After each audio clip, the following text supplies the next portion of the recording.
Peace, everybody. All right, I want to thank everybody that's here. I want to ask you one favor. For everyone that's here right now, make sure to hit the like and the share button. Share this around with your family and friends. Help to spread the wonderful, incredible information that's going to be shared in this broadcast. And before we get started, I want to do one thing. I want to rise. I want to give the highest praise to the Most High, our Creator, our Father, God, Allah. We also, here on Moors in America, want to give honors to our divine prophet, Noble Drew Ali, for bringing us our divine creed and nationality. And we also want to extend honors here to the forerunner to the prophet, our dear brother, Marcus Mosiah Garvey. We extend honors also to all the Adept Sheiks and all the faithful Moors, all the faithful members of the Moorish Science Temple of America. Honors. Here, that's what we do here. This is Moors in America. Excuse me, Moors. This is Moors in America. As always, I'm your brother, Lloyd Douglas Sell, also known as Sharif Ali. And you're listening to the True and Living Lightbringer, Moors in America. This is more than just a podcast. It's a community. Reaching our brothers and sisters all over the country, even in other countries, believe it or not. And here we are uncovering and bringing glorious light to all issues pertinent to the Moorish-American paradigm. That's exactly what we're doing today. Uncovering and bringing glorious light to all issues pertinent to our paradigm. That's what we do here all the time on this podcast, known as Moors in America. Hopefully everyone is having an amazing evening. And even though I said this earlier, I'm going to say it again. If you wouldn't mind, please share this broadcast on your favorite social media platform. Share it everywhere. Put it on blast. This is a grassroots movement, meaning it's coming from the people. Nobody finds out about what is going on here if we don't share it. So everyone is watching this, do two things. Like or love the video and also share it. And we're going to go ahead and get started now. Today we're speaking with Brother Shah L out of the Mecca. For those that don't know, Chicago is our Mecca. And this brother got some great information to come to share with you. He has a program called the Moorish-American Alliance for Progress. We're gonna talk about all that today, though. So what I'm going to do is I'm going to play some videos for you of Moorish-American Muslim, unapologetically Moorish-American Muslim artists. So make sure you go and check out their links in the description after you watch this. And don't go anywhere. While you're here, like, love, share the video. Getting started right now, boys. My words become things, all hail the king, now I got him walking on water. Covered in the blood of the Christ, a rubber glove and a knife. Prophet Muhammad came to restore the order. Spectators sit back and watch, slave ships pull off the dock. Demigods round up the flock, time running short, got a race against the hands of the clock. 2020 something, pull it off the lot. Posted on any block, do say a Henny shot. Pour a libation for the fallen, it's been a lot of death. Thefts, right over left, hard of a line right under my chest. That's a godlike, prolific, godlike. Money longer than sloth and ab, the fly tight. Meditation, slap boxing with Satan. Cracking the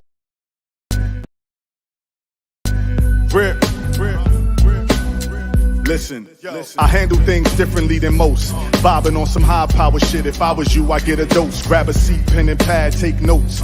Brace for the shift, many become disembodied. Adios, this is first-hand manuscript. The flow's powernomics, phonics. So you all get the boom from my sonic. I'm on it. Rashenku is so influential, mental, so essential when building up your temple. Simple, peace, God, what you into? New air time. It's so divine, I put my life on the line. Allah made me so I'm built for the grind. New air time. The truth defined the 7 chakra in line. I feel we finally coming out of a bind. New air time. A mastermind take you up on the climb. You know the science, see the symbols and signs. New air time. It's all sublime, put it all in my rhymes. And if you seeking, then I know you gon' find. New air time. It's so divine, I put my life on the line. Allah made me so I'm built for the grind. New air time. The truth defined the 7 chakra in line. I feel we finally coming out of a bind. New air time. I am not a Negro, black, colored, African American. I'm a Moorish-American. Peace.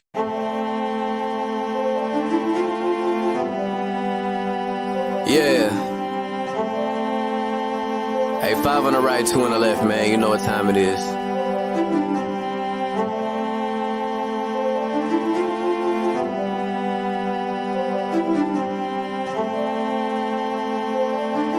Yo. We just Moors in America, soared through the shores and endured criminal acts of war on our character. 7 years after the 4th score, no reward. Shout out to the most courageous, they was jumping over barriers. Where does that compare to you? We come from a place where you scared to visit our area. We come from a place where it's scary for good Samaritans. Heavy luggage we carrying, babies having babies. It's crazy being American. Praise the one and only Allah, there's no comparison. La ilaha illa Allah, body and buried gin. Laughing at you clowns like ha-ha, dodging the Nephilim. Conquer lower self with a high, follow your regimen. Way before they came we were gods and now we specimen. Tried to take the light from our eyes, thank God for Edison. Then they put the wool on our eyes, it's so embarrassing. Now we travel frequently, we should invest in Sheraton. All of us got gold on our bodies whenever we stepping in. Screaming Ramadan, Mubarak, training the flesh again. Wishing we could move as a unit just like the Mexicans. Dodging all the foods with estrogen, synthetic medicines. All sin isn't devilish. Sometimes the decisions that you make come for a better gift. Sometimes when you sin is to relate to all your brethren. Heavenly gates all in our face, we the champions. We live in the sky, we see the angels on the chariots. Waiting on the $20 bill, face a Harriet. I bet you I'ma carry it. I'm in love with music to the point I wanna marry it. But my love for people is greater, so I write messages. Largest spending power, but we still sit at a deficit. Living amongst prejudice, even at our residence. Moors in America, flourishing, excellent. Let's buy up some neighborhoods and groom our own president. Yeah. And I come to you today with all intentions of spreading love, truth, peace, freedom, and justice.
All right. Okay, I want to thank everybody again for tuning in. Want to make sure just checking back in just to make sure that everybody watching hit the like and the share button for us. Please make sure that you like and share this video. And we have a special guest today. Today, our guest is brother Shaw L out of the Mecca. This is a great brother. I've actually met this brother before. It's not just some internet persona to me. This is a real life person. And it's my pleasure to have him on here today. Before we bring that brother on, we're trying to work out some things behind the scenes. But this brother has a great presentation for you all here today. So you definitely want to tune in, make sure that you are paying attention. And before I bring the brother on, I just want to ask him, just let's get these likes up. Everybody hit that like button and share this video. All right, because the information is going to be shared today is going to be powerful. And just want to make sure that we get all of the family in here. Okay. And all right, looks like we are moving with that. Just want to checking some links on the side, Moors. And we're getting, like I said, we're getting things ready to go. Um, and we're gonna go ahead and bring our brother in here. All right. Once again, Moors, our guest is Brother Shaw L out of Chicago, or as we know it, Mecca. All right. And this brother is the founder and national coordinator of the Alliance for Moorish-American Progress, which we're going to talk about today. We'll come back to that. But Brother Shaw L has been a member of the Moorish Science Temple of America since 2008. Right? He's definitely not a newbie to this. Is if you do the math real quick, right? Going back to 2008, that's like 15 years, unless my math is off right now. About 15 years. It's been a minute. All right. And his brothers held many roles, many duties within the movement, including but not limited to the admission into the Adept chamber of the Moorish Science Temple of America, also known as Third Heaven. He's been appointed to Grand Sheik of Temple 25 in the Mecca in Chicago, and that was in 2014. Brothers also part of the Divine Ministry and Grand Governor in the wonderful state of Illinois. All right, and so, brother, it's a pleasure to have you on. Um, just like to yield the mic to you, just for if there's anything that you would like to say to the family here. It's great to have you here on Moors in America. Islam. First and foremost, I must acknowledge that Allah alone is due all praise, thanksgiving, adoration, and worship. Allah alone, who has stretched forth the heavens with his very own hand and inscribed with his fingers the course of the stars, is due truly all praise, worship, thanksgiving, and adoration. Allah is truly most gracious and most merciful. And I can't praise Allah enough. And so I must first acknowledge that Allah is due praise since I have the opportunity to utter anything, Islam. And secondarily, I must acknowledge that his holy prophet, Noble Drew Ali, is due extremely high honors for even informing me of my relationship with and duty to Allah, subhanahu wa ta'ala, most gracious, most high. Also, of course, giving honors to all things, giving honor before me, of course, our prophet's forerunner, Marcus Messiah Garvey, all past and present leadership of the Moorish Science Temple of America who have done their part to keep the doors of the Moorish Science Temple of America open, that we might be here today to learn, study, know, and be the truth about ourselves.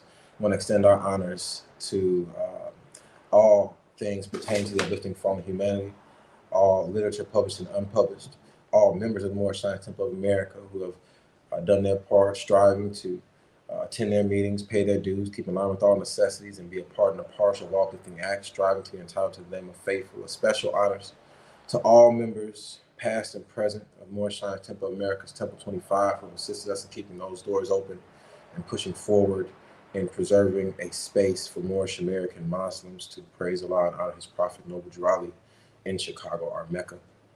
I want to extend honors to your viewing audience for joining us on this evening and tuning in. I really do appreciate the opportunity to share this information with the Moorish-Americans by the grace of Allah. There is a lot of progress that has been made, a lot of impact being made, and these are our media streams are the method through which we're able to share this information. I've spoken with you, years ago, I think around the time we first met, just expressing how much I appreciate brothers like yourself, Brother Taharka, who's also another good friend and brother of mine, and other Moors who have these podcasting and media streams, these media avenues through which we are able to tell and preserve our own stories and also communicate our progresses, our obstacles, through and to each other. And so again, I want to send honors to you, my dear brother, man, and friend, Lloyd Douglas Hill, as well, your wife and family, Islam, and your viewing audience again in the entire Moors America show. I don't really know, or at least if I want to say very much about myself, really, I've people who know me, and I think I've said this to you a number of times, I'm not really comfortable talking about myself, really. I'm comfortable explaining things, though, but I'm not comfortable really talking about myself so much. But you've mentioned, yes, I've been a member of the Moorish-American Progress of America for about 15 years now, by the grace of Allah alone. And I've worked, tirelessly in the effort to push forward for our people, since realizing that we're not Negroes, blacks, and colors, since being educated to that fact. I have followed the Prophet's instruction to seek or get a good European education, or at least was reported to be the Prophet's instruction to get a good European education so he could use us. Enrolling at the University of Arizona for political science and government a few years ago, and currently working also along with my work in education. Last year I was a dean of elementary school students. This year I'm a paraprofessional educator working with autistic children in our schools, in the elementary school system. But also outside of that, working in the political science and governmental realm. Allah has established an appointment for me, or appointments for me, to be the co-chair of Illinois 6th District Sixth State Representative District. Sonia Harper, the co-chair of her faith-based advisory committee, and co-chair of her educational advisory committees. And I'm also district office representative for 27th Illinois State Representative District, Justin Slaughter, at present. I've written revised a constitutional amendment. So I revised it and added some words and took some words out and stamped it and said, okay, this is the one we need to use because the other would have set us back. Working with another one of our state representatives, State Representative LaShawn Ford of the Illinois 8th Representative District, assisted him in writing a constitutional amendment to get felons the right to vote in Illinois, largely just focusing on enforcing the Constitution, like my prophet said. And my efforts have always been to educate others as to how to do the same. And so I don't want to tell you long about myself, but I'm very much interested in sharing with the Moors some of the things that Allah has allowed for us to get done and or established here in Illinois, how Moors can become a part of that and learn how they can also do the same in their states, and how we can come together as a people and make this type of progress federally around the country. Islam, brother, and I agree with you. I just want to say thank you for your kind words, and you do. It is good that you shared some of your accomplishments and also the good work that you're doing, just so that people who don't know who you are, who haven't heard of you before, know that you didn't just pop up out of nowhere. They're like, who is this? Oh, some people, might be skeptical. Who's trying to get us all together for what's your ulterior motive? And it's like, look, the brother's doing work in his community. Okay. Praise the So Lord. if and I don't want to be negative, but if you're not really doing anything in your community, okay, look at what the brother's doing before you open your mouth. All right. And then and let's get it back on a positive note. But that you do, I'm glad that you shared that you are doing work right now where Oh, you're at and have a absolutely. track record of doing work. So thank you for sharing, brother. And Absolutely. once again, like it's a pleasure to have you on here, ready to dig in and to go into the projects that you are working on Praise the Lord, here indeed. for the people. Again, I appreciate you, mentioning that as well more. Last couple years, I kind of have not been as vocal and in the public as I was in years past. Moors who've been in the movement for some years kind of, they know me, know of me. I used to go around the country visiting temples and working with Moors, and all sorts of things, and, doing projects, taking children to the zoo, giving away thousands of dollars in groceries in our community cleanups, job fairs, housing assistance programs by the grace of Allah. We've done a lot by Allah's grace here in Chicago. We used to, like I said, be really big on putting those things out to the public. We slowed down on that a couple of years ago. And so I guess it's kind of easy to think that we're not doing anything in our community. But like this is just the type of person I am. When the Moorish-Americans Temple of America found me, it was an extremely fit relationship because of the type of person I am. Um, I'm a problem solver, and I'm not able to turn my back on other people's problems when I identify with those people, and I have always identified with our people. And so, again, the Moorish-Americans Temple of America has just always proved as an engine through which, for me, I can, help our people.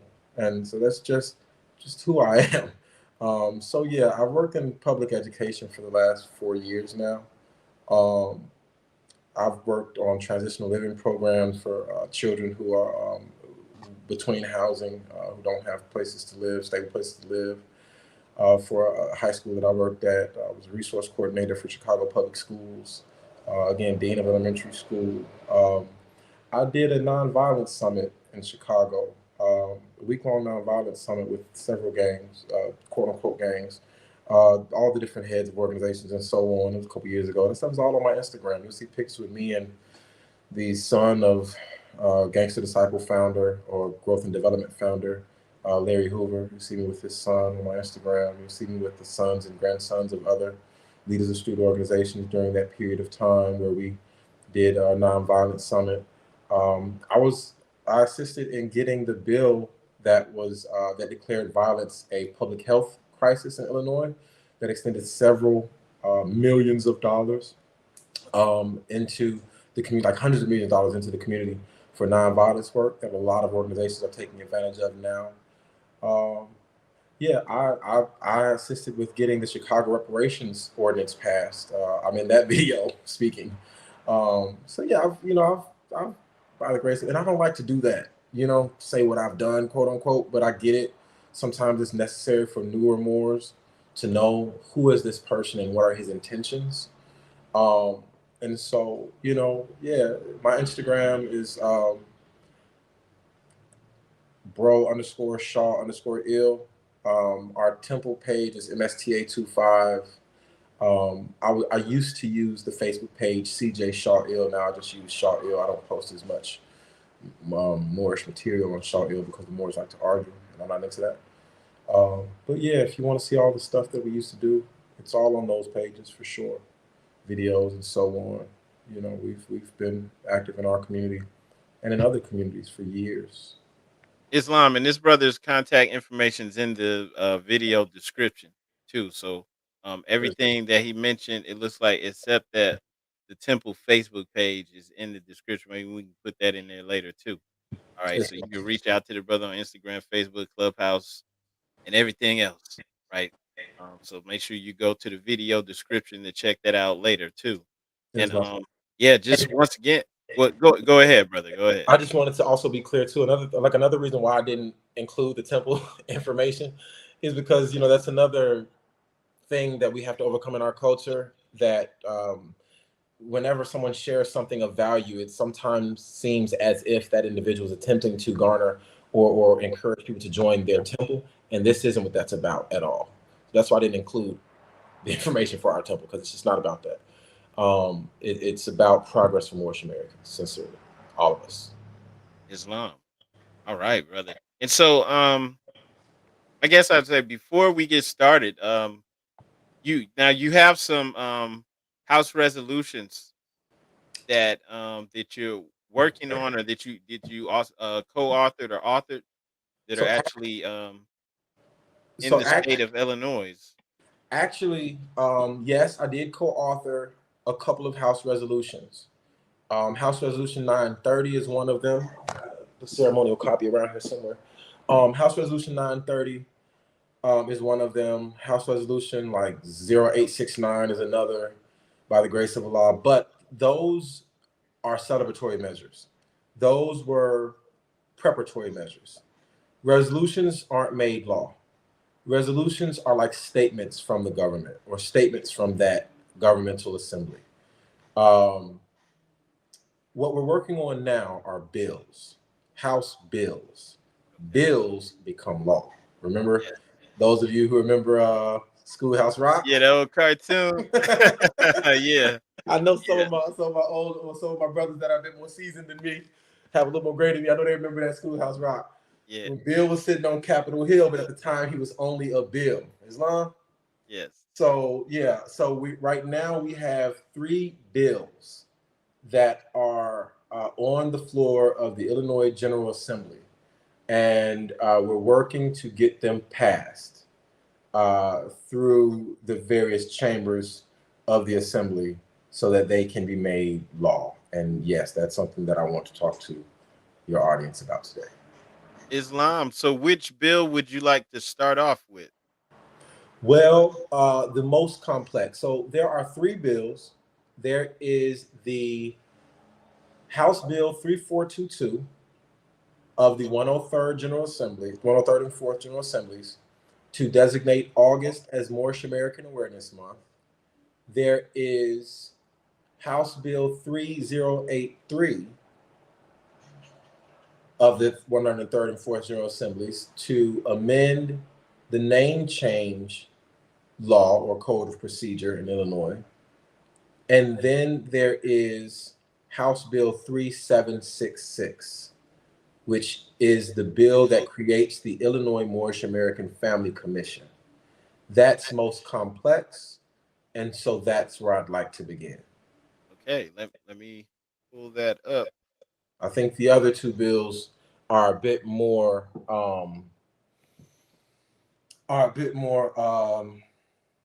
it's kind of straightforward, and will warrant less explanation. But I'd also like to encourage the viewing audience, to my brothers and sisters, please, if you have questions, throw those in the chat by all means. Those of you who know me know that I'm about explanation, about understanding, I'm about clarity. And so if there are any questions, if anything is at all unclear, please throw that in the chat, and let's go ahead and let's get that as clear as possible before moving on. All right. Okay, so we do have the slides up here for Bill 3766. Right. Islam, praise Landeep. And before we begin, actually, I see there's a question from Isis Theodora. How do the bills help us in California? Thank you so much. So what I mentioned earlier is that we're going to discuss what we've done in Illinois already and how this can be done in your state as well. So if you'll just follow me for a moment, I'm going to first educate us all as to what it is that we've done, and then we're going to go into how the Alliance for Moorish-American Progress is prepared and positioned as a national think tank and action network for educational resources, specifically, primarily, to assist us in learning how to do these things and more for ourselves, statewide and then nationally. So I hope that was clear. I know sometimes I have a tendency to ramble. So again, here we are, another question in August as opposed to January. Thank you so much. Thank you so much for the questions. These questions are beautiful. We're going to get to those questions in time. All right. So again, the question as to how it will help you in your state, we'll get there after we explain what the bill is. And as far as why in August as opposed to January, we'll get to that as well when we get to that particular bill at the end of this bill. Islam? Islam. Right, I really Islam. appreciate everybody for your engagement. Again, please share and tag people and what have you. Let's get an understanding, and let's see what type of progress we can actually make, because of course together more is accomplished more. That's our slogan. Yeah, let's go ahead. So again, this is the Alliance for Moorish-American Progress, where we believe that unity is the key, of course. Let's go ahead to the next page, or next slide. You should be able to just press your space bar. Our Civic and Political Committee has drafted this particular presentation. We have a number of committees and subcommittees focused on various avenues and what have you. You can go to the next slide. All right. Your space bar should allow you. So this is a breakdown of House Bill 3766, which is a bill to create The Illinois Moorish-American Family Commission is presented by myself. I'm the national coordinator at present for the Alliance.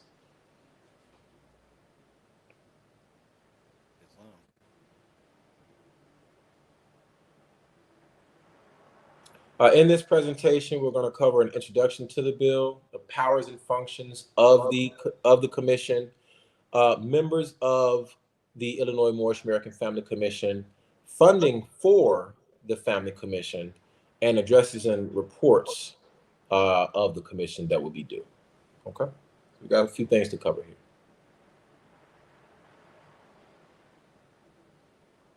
An introduction to the bill, House Bill 3766. What will it do?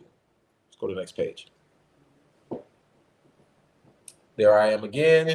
As our brother mentioned, oftentimes, Moors are concerned as to who someone is doing things for us and or how things are being done for us. I know a lot of Moors at one point in time when this bill was first filed, some were saying that it was done by the government as a ploy to get us under their control or something of that nature. I wrote this myself, Moors. I wrote this myself. Every word in this bill, I wrote myself. And there are several Moors who worked with me in this. Sheiks and adepts from different grand bodies were on Zoom calls with myself, the state rep who sponsored it, their legislative review bureau, over a 2-year period, Moors, as we wrote these 3 bills. And this one in particular, I preserved and made sure that no language was changed from what I submitted in our request for what would be a family commission. The other bills were kind of concised up a bit. The Awareness Month and the name change bill. And we'll talk about that in a minute too. But I wrote this one fully, lock, stock, and barrel. Let's go to the next slide. So House Bill 3766, there are some members of Temple 25 Islam, y'all. It creates the Illinois Moorish-American Family Commission to advise the governor and General Assembly, as well as work directly with state agencies to improve and expand existing policies, services, programs, and opportunities for Moorish-American families, children, and adults, and guide the efforts of and collaborate with state agencies. Moors, this language that I have on these slides also comes directly from the bill itself. I just made it paragraph for paragraph in a way that it's a bit more digestible. I took out some therefores and some of those things, but this is directly what the bill language says. When you go and look it up yourself, you'll see this as well. This bill literally creates a commission, our commission, to advise the chief executive officer of this state, as well as the legislative chamber of this state, and work directly with state agencies. For example, the Illinois Department of Motor Vehicles, Illinois State Police, Illinois Department of Human Services, Illinois Department of Health, Illinois Department of Corrections, Illinois Bureau of Commerce, Department of Veterans Affairs, actually I think it's a federal agency. All of these state agencies, all state agencies is who the commission would work with, and along with advising those others. And the purpose for working with them legislatively is to improve and expand, those are clear languages, existing policies, services, and programs and opportunities for our people, our children, our families, and adults, and guide their efforts and collaborate with state agencies as well. And that's on pending legislation and programs and policies. So this provides an opportunity for us to have not just a voice, but a working relationship with the entities that create policies and programs in the state. These entities, from the governor to the General Assembly to the state agencies and so on, they create policies and procedures and programs for everybody in the state. And many communities make sure that those programs and policies are considerate of their special nature, their culture, or who or how they identify or how they live their lives. And so there's no reason why we as Moorish-Americans should miss out on that same representation, miss out on that same consideration, be able to make those same impacts when it comes to these policies and how they will impact us as a people. And so that's what this bill does. It creates the working relationship between all those agencies that do for every single body in Illinois to make sure that our perspectives are being respected. So Islam, Islam, brother. let's go ahead to the next slide. And if there are any questions popping up as I'm going over this, will you throw them up on the screen for me? Oh, sure, sure.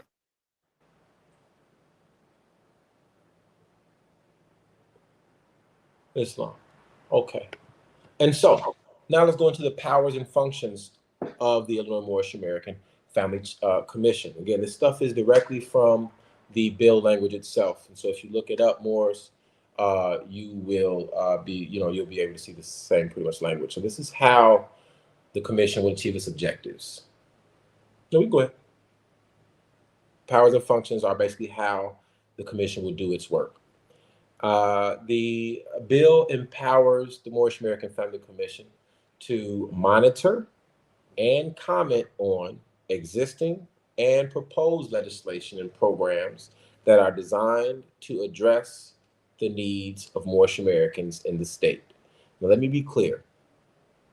Any piece of legislation, policy, or program that is proposed or designed to address the needs of the people of the state include the Moorish-Americans in the state. Are we clear there? But our commission would, again, monitor and comment on those from our perspective, right? And making sure that our people aren't lost in the larger swath of all the people. Islam, we're in a special people, and just like other people, but we just have to be understood. You know, we've suffered much. Our prophet has suffered much due to misunderstanding, and our people still suffer today due to misunderstanding. Also, what the bill empowers the commission to do is to assist state agencies in developing programs, services, public policies, and research strategies that will expand and enhance social and economic well-being of our children, families, and adults. Because as I just mentioned, we, like our prophet, have suffered much due to misunderstanding. And so this would establish the relationship to where we would assist them on developing those programs. We'll be able to advise them on strategies and expanding and enhancing those programs with the particular directive of addressing the needs of our people. And that's not something that's nuanced. This is not something that has not been done or is not being done. I'm not asking them to do for us what's not already being done for others. What we're asking for is equal protection under the law. You understand? There are other family commissions in Illinois. There's an African American Family Commission. There's an Asian American Family Commission. There's a Muslim American Advisory Commission or Task Force. There is a Mexican and I think a Hispanic also task force or commission. There's LGBTQ commissions and task force. There's all sorts of commissions and task forces, and they ensure that the perspectives of their demographic group are respected and that the policies of the state are particular to the development of their demographic group. And so that's what our commission would do. I just saw a bunch of questions pop up, but they came a bit too fast. So more, I'm gonna check the chat. You know, quick. well, this question was kind of asked earlier about the other states, and you wanted to come back to that later on. Islam. Okay, we'll go. Yeah. We'll come back to that later. All the processes. Okay, I see it. Yeah, we'll come back to that later. Islam, brother Anthony King. Yeah, we're gonna get to how we can mirror this in other states once we're done with understanding exactly what this is. My sister, I hope I'm not mispronouncing your name, Mom Asta Zafia Pibe. In regard to have I studied the ones that might be better model for our Moorish case? I have studied. Well, are you referring to other family commissions? Is there a model case or precedent for this? Say the Delaware Moors, Hasidic Jews, etc. So again, as I just mentioned, There are already other family commissions in the state of Illinois. I'm not asking for anything that's not already being done for other people. So the success models are what's already being done for the Asian Americans and Latinx quote unquote communities in the state of Illinois. Yes, there are other family commissions in the state of Illinois. There are over 40, like over 40 of them. And so that's something that I'll put out some information on as well, some of the other family commissions. No, they're not structured identically, no. I structured our family commission based on my research of all the commissions. I pulled what would be useful for us and what would be most impactful for us from all the various commissions that exist in the state of Illinois. So that way, again, we're not asking for anything new. We're simply asking for equal protection under existing law. Islam. And also, in connection with the conversation around the Delaware Moors, and what is it, Title 29? Yes, we are also discussing Title 29 in Delaware and using some of that as a model for the work of this commission in its establishment of government-to-government relationships, as well as a model for the name change legislation. Those of you who are familiar with the Delaware law will notice that it refers to how formerly the Moors had an M on their license. What that simply says is that one state was doing something to identify our people separately, so all states can do something. You understand? That's what that says. Because ultimately the law says that outside of a compelling governmental interest, they wouldn't have to. But since it has already been done, there's no way that one could say that there's a compelling governmental interest to not do it. Islam, praise Line D. Islam bro Kenya, praise Line D. I want to send a quick Moorish Islam and honors to my Adept chamber class. Those brothers right there. We were so young back then. Praise Allah, D. Islam of Dr. Cromwell Bay as well. He was not going through he did not go through the chambers unless he was an elder at that time. Let's go ahead on to the next slide. I'm gonna have to move. I'm in AZ. Sounds like I need to move. You don't necessarily need to move. We're gonna talk to you about how we're gonna do these things in other states. But by all means, if you more are interested in coming into the state of Illinois and helping to develop these things, I welcome you. I am doing a lot of work, to be honest, on making Illinois a state that is encouraging and welcoming of Moorish-Americans. Again, in the social science and political science fronts, we see oftentimes how states and cities court different types of people. They court business owners or the business community. They court investors. They court real estate developers. And they give tax incentives to construction companies and the like. This is to encourage those types of people to move into those states. And so, yes, you're absolutely right. With me working in government now, I am doing and going to continue to do everything that I can to make Illinois a welcoming state for our people. So that we can, preserve, the illustrious history of what the Prophet has done here. Of course, all over the country, but I'm from here, and I'm going to, begin with my responsibility in my backyard. So yes, I'm going to do all I can to make this a welcoming place for our people. And in fact, the legislation says that actually too. It says that that these, we'll get further into that in a moment. Actually, the jurisdictional component. It refers to the fact that these protections would exist not just for Illinois Moorish-Americans, but any Moorish-Americans who would have the reason to come through Illinois, Islam. But we'll get to that in just a moment. There were a few questions came up.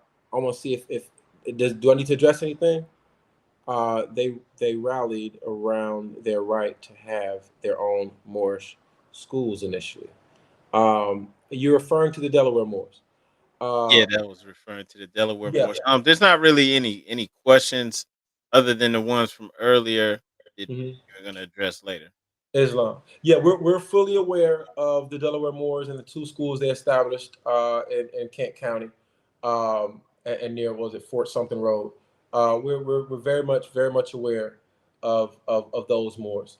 And yes, It requires for Moorish Americans to simply come together and, become civically active as other demographic communities have. You understand? So we're going to be getting into those things near the end of the presentation. So we'll continue on. Again, the bill empowers, the bill empowers the Moorish-Americans Family Commission to facilitate the participation and representation of Moorish-Americans in the implementation and planning of policies, development of programs and services. So what that means is that the commission would be responsible for making sure that our people and our perspective is represented in the implementation and planning of all policies and the development of programs and services. So, for example, consider my great sister, S. Cook Nunley Bay, Islam. High honest to her. I love her so much. Out of Michigan. She has informed us of her displeasure with seeing only Black or other on applications in her state, as I'm sure many of you are displeased. We'd like to see some representation, right? That's what that means ultimately, making sure that we're represented as programs are planned and implemented. Islam? So again, for example, if a program is being rolled out and it's being called a something for Blacks, blah blah blah blah, Blacks this, we're not going to check that box, so we're going to miss out on the program. So that means that needs to be considered, and there needs to be communication and language that is inclusive of our community as well. And so the other thing that the bill empowers the commission to do is to promote research efforts to document the impact of policies and programs on our families. Various policies and programs that have been implemented since the time of the Prophet to, again, promote and encourage the state through the commission's reports. Here, we've seen these types of issues, or we have reason to believe that this is a systemic burden or obstacle. Now we're going to compel certain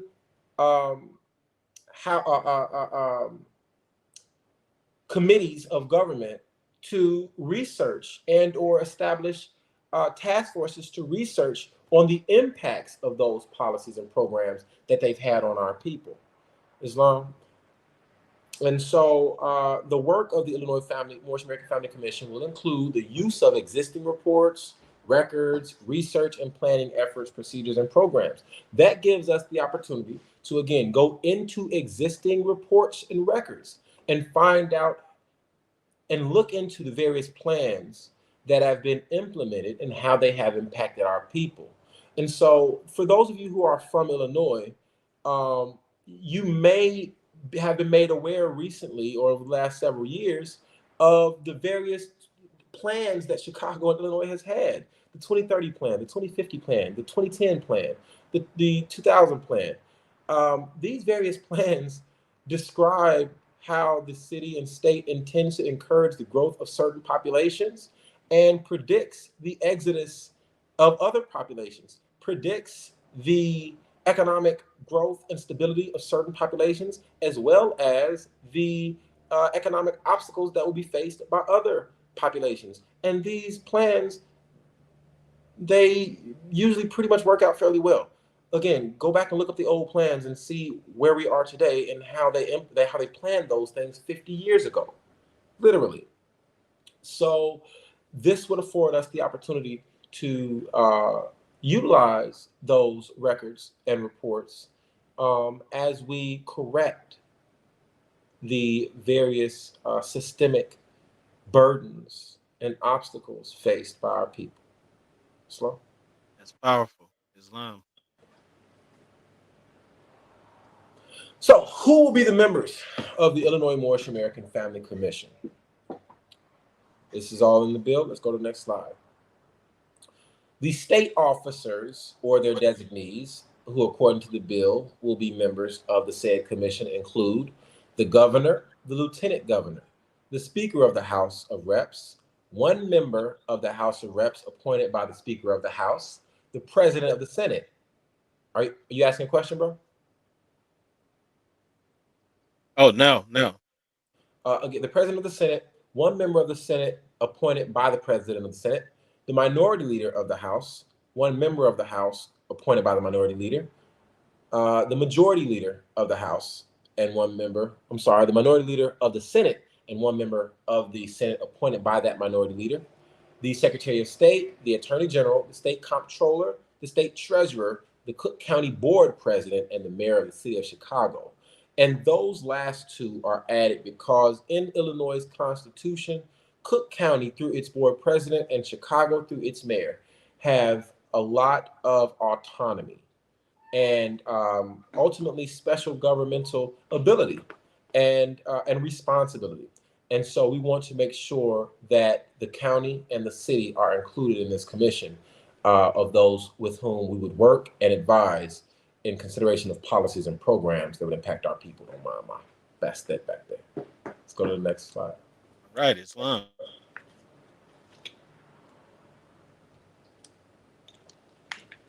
The state departments and agencies. And also, I mentioned at the beginning of the last slide that it will be either those elected officials or their representative or appointed liaison.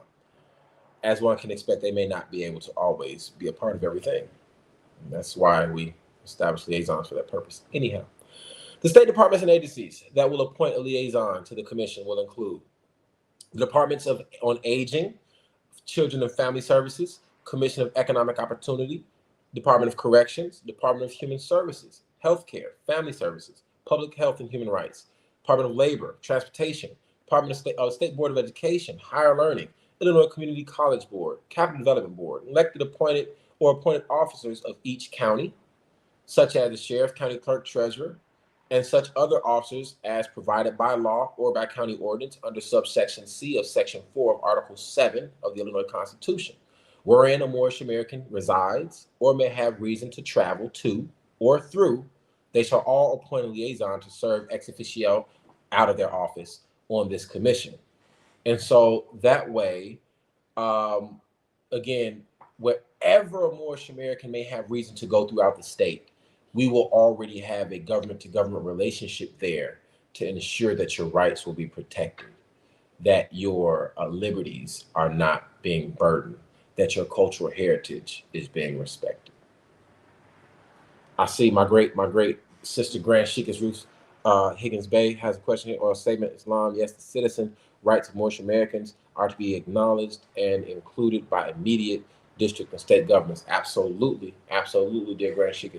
Honors to our sister and Grand Sheik R. Higgins Bay of Temple Number 3 in Wisconsin. Islam, is the Moorish community working with elected officials in position like President Trump? Just asking. If the question is, are we working with elected officials or elected officials who are currently elected, the answer is yes. These three bills were sponsored and submitted to the General Assembly by Illinois 27th State Representative District, Illinois 27th District State Rep Justin Slaughter. He's who submitted the legislation and sponsored the legislation, and he's actually who I work for now. I am the district office representative for his office now. I also am the co-chair of State Representative 6th District State Representative Sonia Harper's Faith-Based Advisory Committee.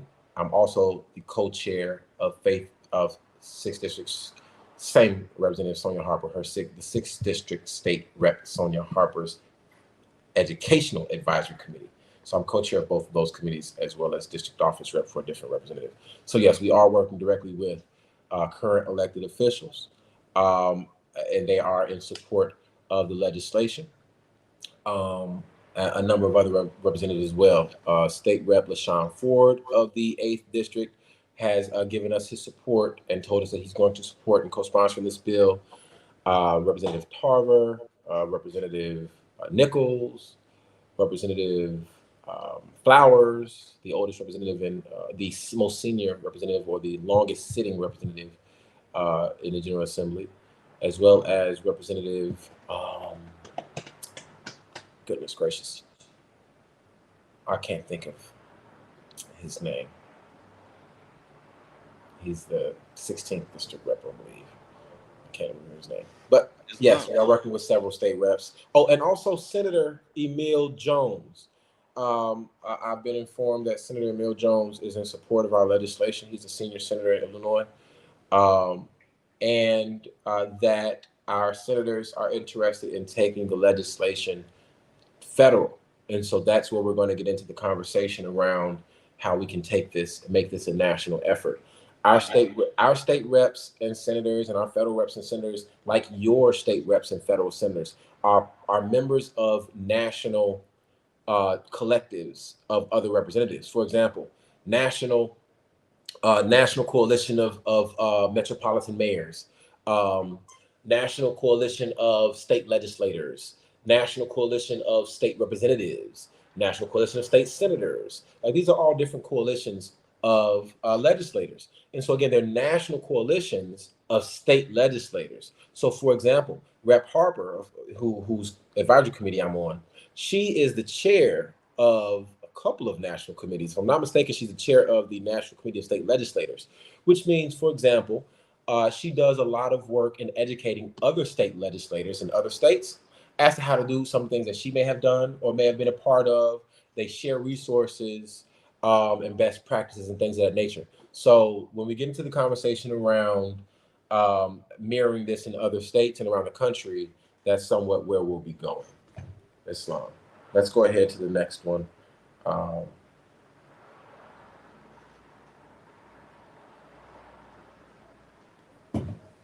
Islam. The Moorish-Americans who will be on the Family Commission would include the Grand Governor or Grand Governess of Illinois for the Moorish-Americans Temple of America or his or her designee, the Grand Sheik or Grand Sheikess of every lawfully chartered subordinate temple of the Moorish-Americans Temple of America within the state or his or her designee, and 2 members of each lawfully chartered subordinate temple of the Moorish-Americans Temple of America within the state, selected by the Grand Sheik or Governor of that subordinate temple of the Moorish-Americans Temple of America. So again, the representation from our end will come directly from us. And so I can understand, or at least I can, I think in my mind, the question as to why all the members from the Moorish-American, why all the Moorish-Americans who are members of the commission will be members of the temples. And the short answer to that is simply organization. It's just simple, or it's sheer organization. The temples are organized as bodies of Moors here in the state. And those temples are organized with representatives. They're Grand Sheiks, they're governors. Those representatives will represent their communities. And so this is a component that must be understood by many of our brothers and sisters who are outside of the temples. Yes, we're all Moors by ethnicity, but our strength is in our unity. Our strength is in us being a people, a collective.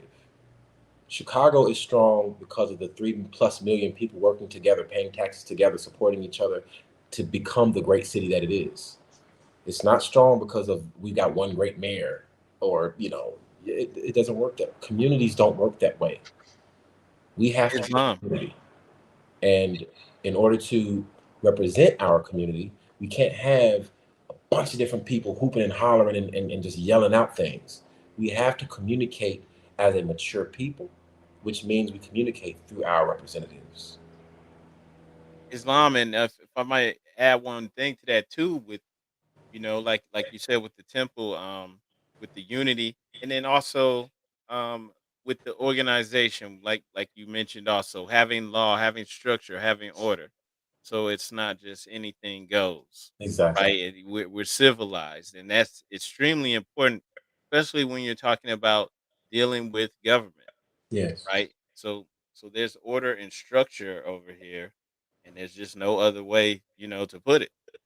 It's not just anything goes. Right.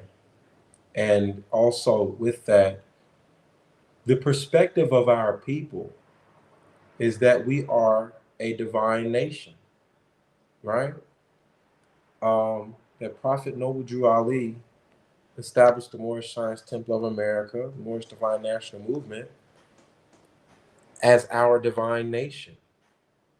And so we know that the Moorish Science Temple of America is a theocratic government. And through that theocratic and representative government is how we will communicate and restore the government to government relationship. Prophet Noble Drew Ali said that our nation is incorporated in this nation, Islam.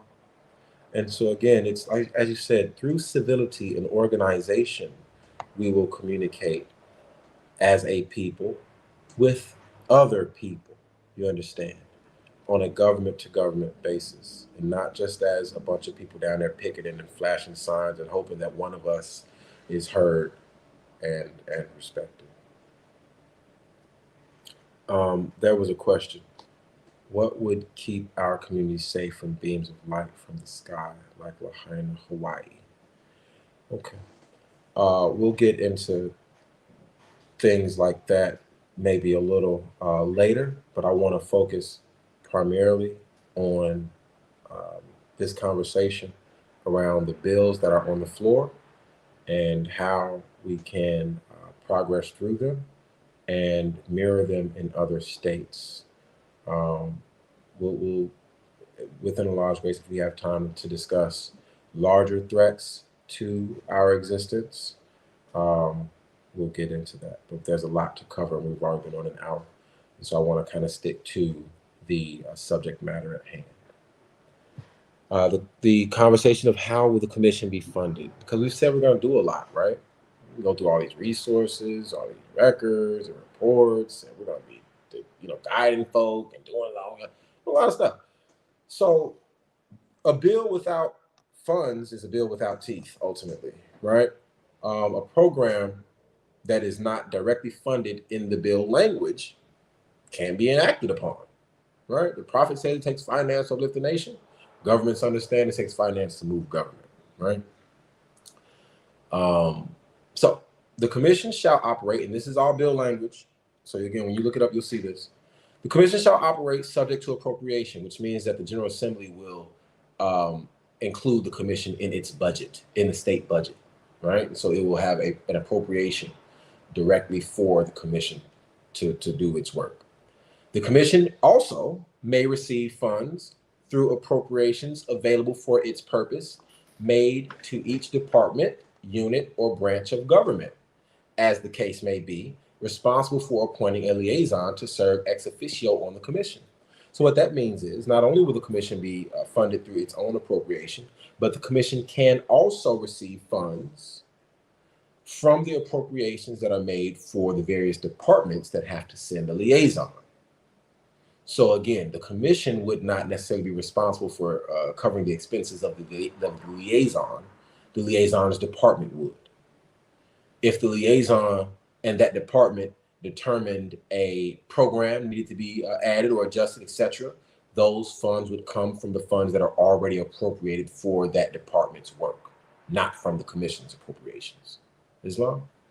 Brother King Il, I see you, and Sister Mom, I see y'all inboxing me, but please put your questions in the chat, because otherwise I'm gonna be stuck trying to read. If it's a general question, put it in the chat. If it's a personal question, text me.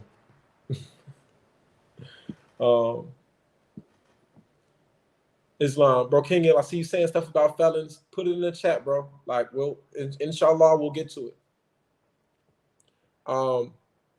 The commission may receive funds and expend funds from federal and private sources as well, including gifts, donations, and private grants. So that means that the commission not only will function through state appropriation and through appropriations made to the various departments that send liaisons to the commission, but the commission can also receive federal grant funding. So, for example, the city of Chicago and other entities are able to receive state funds and also commingle, or at least mix those funds or match those funds or grow those funds also by applying for federal grants that may be available for them for that same usage, or private grants, you understand? But in order to do that, as a government created entity, which the commission would be, the commission has to be allowed to do that in its in the legislation or language that created it. So this legislation or language that creates the commission allows the commission to not only receive state funds, but also apply for federal and private funds and use federal and private funds. So the commission may also receive and expend funds for the establishment, preservation, and progress of institutions for the benefit of Moorish-American families and Moorish-American cultural heritage. Again, if it wasn't written into the bill, it wouldn't be able to do it. And we want the commission to be able to directly receive and expend funds to establish, preserve, and progress institutions that benefit our people and our cultural heritage. Islam. So again, we'll be able to spend those state funds for that purpose, apply for additional funding from various sources, and then those funds would be lawfully or legally used, or would be legal to use them for these purposes. The first year's appropriations for the commission shall take into account the anticipated creation and establishment of not less than one freestanding commission office in each state representative district. So that would, as it says, mean that the first year's budget would have to account for the creation of a Moorish-American Commission district office in each state rep district. Islam?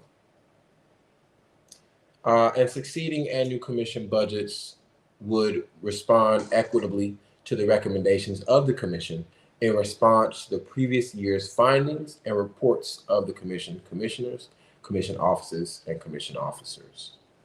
So what that means is the annual budgets that will come up yearly thereafter would have to respond equitably based on the recommendations of the commission and its reports. Islam. Praise the Lord, indeed.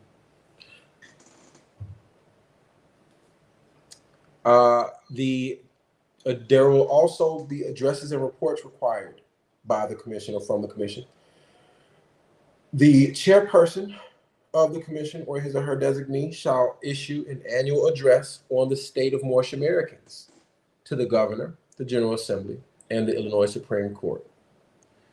The commission shall issue an annual report to the Moorish Science Temple of America, also the governor, the General Assembly, and the Commission on Equity and Inclusion on the commission's progress towards its goals and objectives. That commission is to be made available to the public. Islam? I think that's kind of straightforward. And now we go into next steps for passage. Before we get into next steps for passage, are there any other questions, comments, concerns, etc.? Absolutely, unity is necessary. Absolutely, unity is 110% necessary.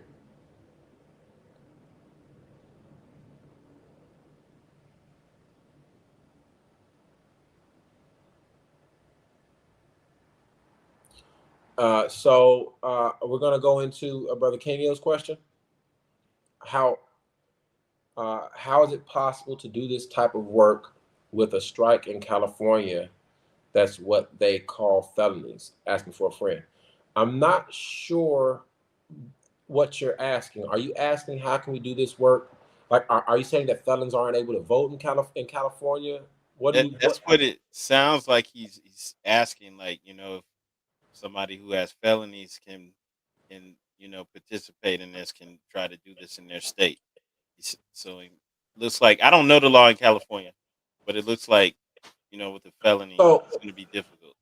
So what we're saying we're doing here, what we're going to discuss doing in California or any other state, what the doing, right? Let's discuss the doing, the action, what we'll be doing, what we will do, so we can all be clear as to what we're discussing, right? Because it says, how is it possible to do this type of work? Let's discuss what the doing is. to doing this type of work. Let's get clear on that. The work that we're doing is having legislation passed in your state to protect your religious liberties and preserve your cultural heritage. Passing legislation does not require for you to vote. It doesn't. Electing officials who pass legislation requires for you to vote, though. But what we're doing, which is passing legislation, requires you to lobby. And felons can lobby. What lobbying is simply encouraging your state rep to act. And so, through the Alliance for Moorish-American Progress, as a think tank and action network, we have designed and are presenting educational resources and trainings, templates for Moorish Americans to take and use in your state. For example, it's a very simple letter that you will take and fill in the blanks. My name is, dear Representative such and such, my name is, I'm a Moorish American, and I live in your representative district. I experience these burdens. Moorish Americans in the state of Illinois have communicated through their representative and have submitted a bill for the protection of their rights and preservation of their liberties. I would like for you to do the same. Here's the link to their bill. Please respond back with your earliest availability for meeting. At that meeting, we're going to attend with you. The Alliance for Moorish-American Progress, myself, and the state rep who sponsored our bill, or someone from the office, because he's very busy oftentimes, but someone from the office or another representative will be established to assist us in speaking with your representative and educating them as to what we've done and assisting them in doing the same. After or before, or at any time, honestly, it's not a time-based thing. If it's just one of you in your state, that's exactly what you're able to do. Now, through the Alliance, because again, we're going to discuss what the Alliance is and how it's structured, and you'll understand a bit better. Through the Alliance, if there are more of you in your state, then the first thing to do, of course, would be for you all to assess who your representatives are and how many of you live in various representative districts. And then those of you would, as a collective, approach those representatives and do the same exact thing. Again, we have resources and trainings and templates through the Alliance for Moorish-American Progress that we intend to provide to Moorish Americans around the country to learn and implement what it is that we've done here, and to assist you in growing in your understanding as to how to do the same and more there. It's when we have established enough states with large delegate counts, for example, Illinois, New York, California, Texas, Florida, and not counting out any others. But states with large delegate counts, of course, are federally imposing. And so when we have various states with large delegate counts who are already having these conversations in their state houses, it becomes more fitting to have the conversation in the federal Congress, because now it's obvious that more people around the nation are having the conversation, and it becomes a national conversation. Also, we are making this presentation now because we're coming up on an election year. We're coming up on a General Assembly election year. A general election year, wherein the country will vote for the president, which means that the entire country is voting again. All the state well, not all, but many of the state representatives, depending on your levels and how yours function. In Illinois, it's every 2 years, different ones have to run. The state reps and senators are running for office as well. So what that means is this provides us the opportunity to approach these current sitting elected officials for protection of our rights, which is their responsibility, and assess their perspective of our community and if they warrant our support in the coming election. This provides us the opportunity to establish and grow homegrown candidates who would respect and preserve our perspective. And so it's very important for us to learn together and grow together and approach this opportunity in a timely fashion. What I'm asserting makes sense de jure. Moors should be able to claim the same rights as others at the state level. You're absolutely right, my sister. However, quiet is kept, given the papal rescission of 3323.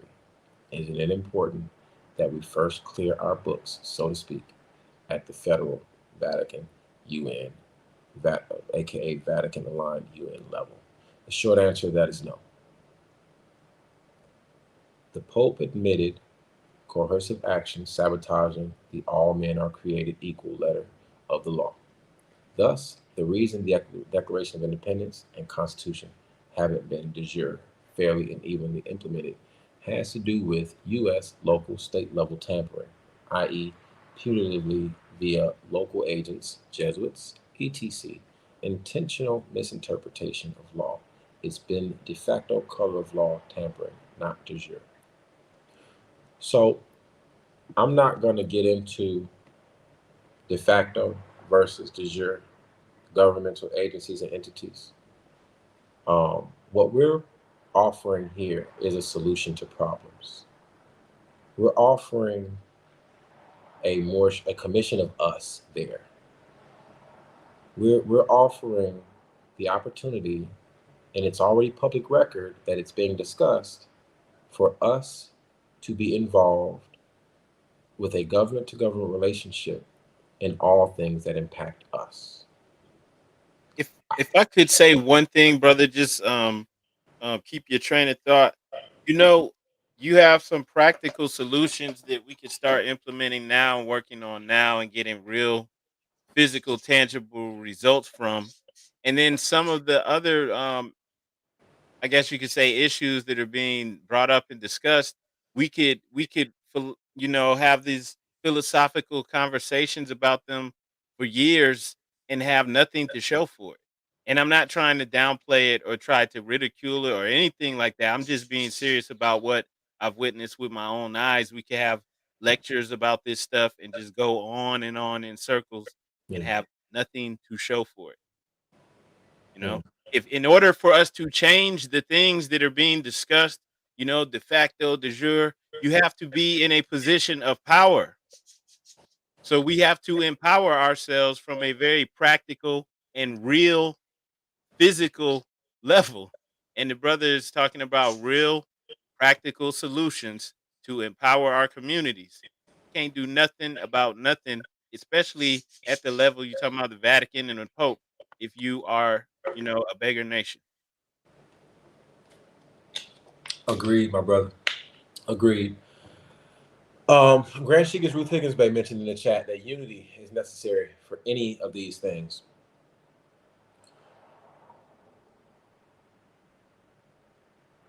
If we were all unified, there would be no need for us to even do any of this. Right? Like if we were already in the condition the prophet left us in, there'd be no need for us to do this 90 years since. So that's what this effort does. It offers us an opportunity to speak in a unified manner. It offers us an opportunity to speak on a government to government level from our chosen representatives to those who make decisions legislatively and policy-wise and regulations in the state of Illinois. Not abstract. You know, the way we live our life here and everywhere else is ultimately established based on law, regulation, and policy. Now, y'all can say that y'all don't abide by laws and we're bigger than the laws and all that old stuff. I'm not doing that. I'm not Islam, brother. I'm with you, and I'll be the bad guy, and just if people want to get mad at me. Look, that's foolishness. It's foolish talk. We've It seen is. people talk about this and say this stuff for decades and have nothing to show for it. And the sister did say something about experimentation. If you want to go that route, you will be an experiment. There are people who teach that stuff and have been teaching it for decades. And if you want to follow their instructions, you'll just be an experiment. Hey, let's see if it works out on you. But we can do practical measures that same thing that all other people do to empower themselves and empower their communities. And that's the other thing too, the important thing too, that you know, oftentimes within this isn't something that may work for one of us. This isn't something where it's like, oh, you got to stamp it the right way, put the right red stamp on it, your thumbprint, blood ink, blah blah. No, this is the implementation of state law and policy that will impact all of us. Like as known by the policy enforcers, not something that we have to argue with them about and educate them about. No. This becomes the policy and procedure of the state itself. Question: how do we nationalize?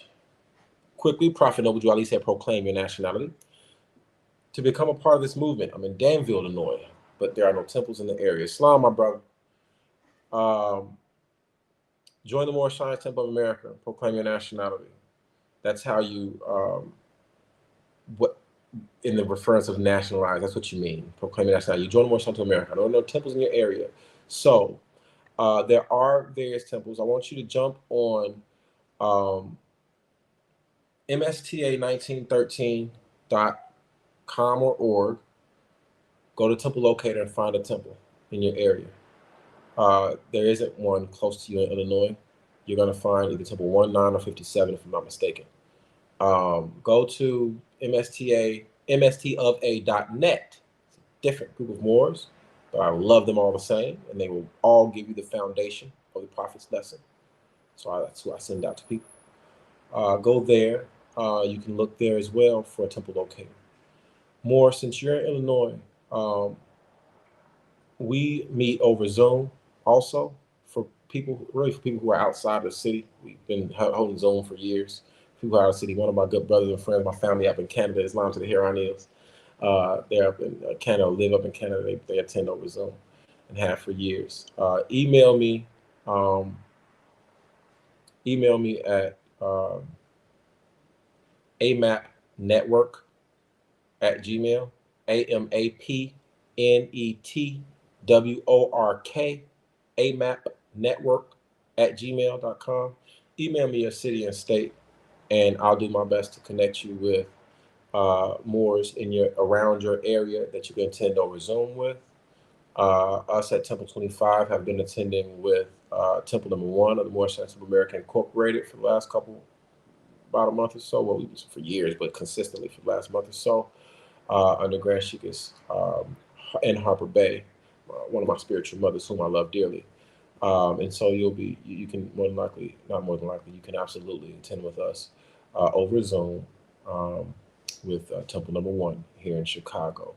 Islam, I believe the brother chairman of Temple number 1 is on the line somewhere too. Islam, my brother Alvin, I know he's running there somewhere, acting chairman. Islam, and if I could just add to that, that's a good question the brother had. So there's no temples in your area. So you hear the instructions the brother Shaw L shared with you for Illinois, but then if you're in another state somewhere, you can just search online for temples near you, and Yep. even though it's not in the same city, you can reach out to them, and they may have means for you to attend meetings and go ahead and join. Via So Zoom. don't use that, that's not an excuse. you can contact the temple near you, or the next state if there's not a temple And in your even state. and even a temple that's not in your state, you may find that you like the way a particular Grand Sheik teaches and he's across the country. Yeah. Join if they'll allow you to. I know Moors who are in Arizona, but they are part of the temple in Kansas City. I know Wow. Moors Yeah. who are in Texas, but a part of the temple in Philly. Again, Islam. like I just mentioned, we've got Moors who are from Canada, who live in Canada, and were members of Temple 25. We have Moors all over the country, Yeah. California, That makes sense. Atlanta, etc. I mean, if you live in Idaho or North Dakota, there might not be a temple, anywhere near you. So, just look up, you can type Moorish Science Temple of America, and you can find the temples, reach out, contact them. So, that's not gonna prevent you from joining. If there's not one in your city, that's not gonna prevent you. You can still join the temple. Islam, Islam. Um, okay. Do we have any other questions? What would be your solution to Moorish candidate accepting under the table bribes to advance their careers? Our political arena is full of bad politicians who only thrive for money. So, I don't support illegality or bribery. So in dealing with a Moorish candidate who was accepting bribes or under the table money, like we wouldn't support that type of individual. I would hope that no one would be so foolish to attempt to be honest. And let me give a quick shout out, a quick Moorish honor. Please forgive me. My dear sister, Angela Clay Ill, the 46th Ward Alderman of the City of Chicago. Sis was just elected in the last election. Let's give a big Moorish Islam to my dear sister and friend, member of Temple Number 7 up north, Sister Angela Clay Ill she's the 46th Ward Alderman. And so, yeah, no, we understand that the political arena is full of bad actors and all these things. But what we have to understand is this: the political arena is full of human beings doing human doings. Now, does everyone have the lesson? No. Is everyone concerned about their morality? No. Are you as an individual? Are we as a group of people?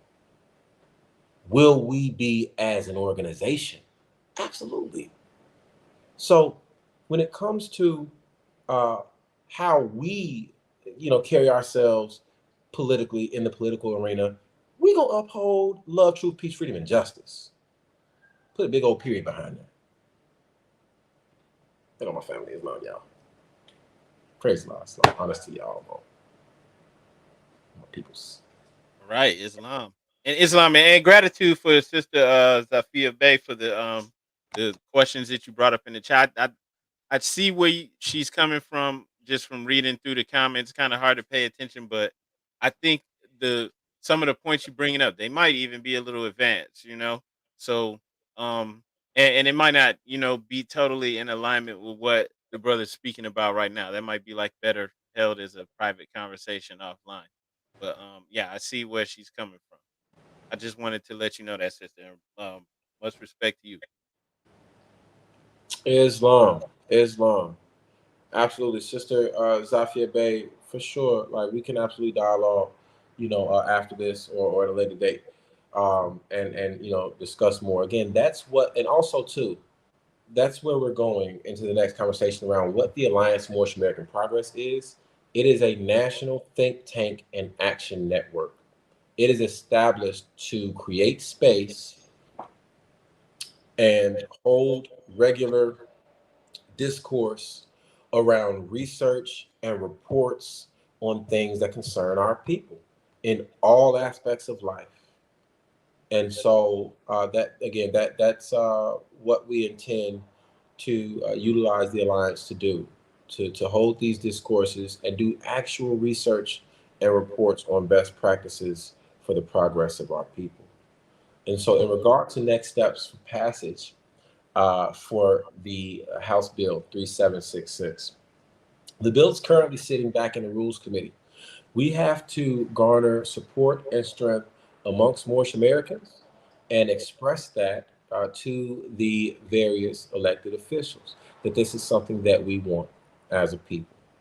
And so that's why we've created the Alliance for Moorish-American Progress, which we're going to be getting into next, as our engine through which we're able to educate, corral our people, and lobby for progress.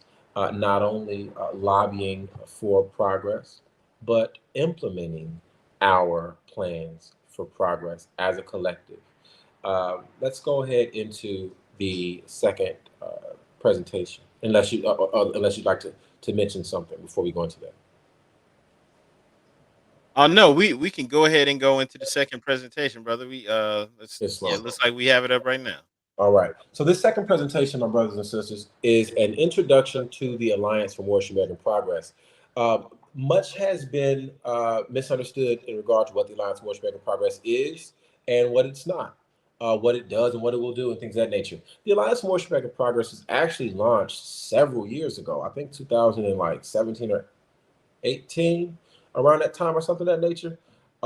We organized it originally as an entity through which we would encourage the unity of the Moorish Science Temple of Americans. Ultimately, that was the original goal.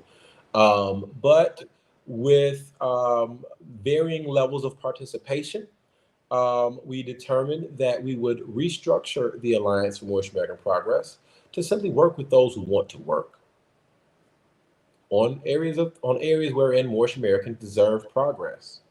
And so let's go ahead into this presentation as to what the Alliance for Moorish-American Progress is. Oh, no, not this one. This is the next link down. All right. That one. Yep, this is the one. And so the Alliance for Moorish-American Progress, which is a national think tank and action network for the progress of Moorish-Americans and the Moorish Science Temple of America. This particular presentation was put together by the Outreach and Engagement Committee. Let's go ahead.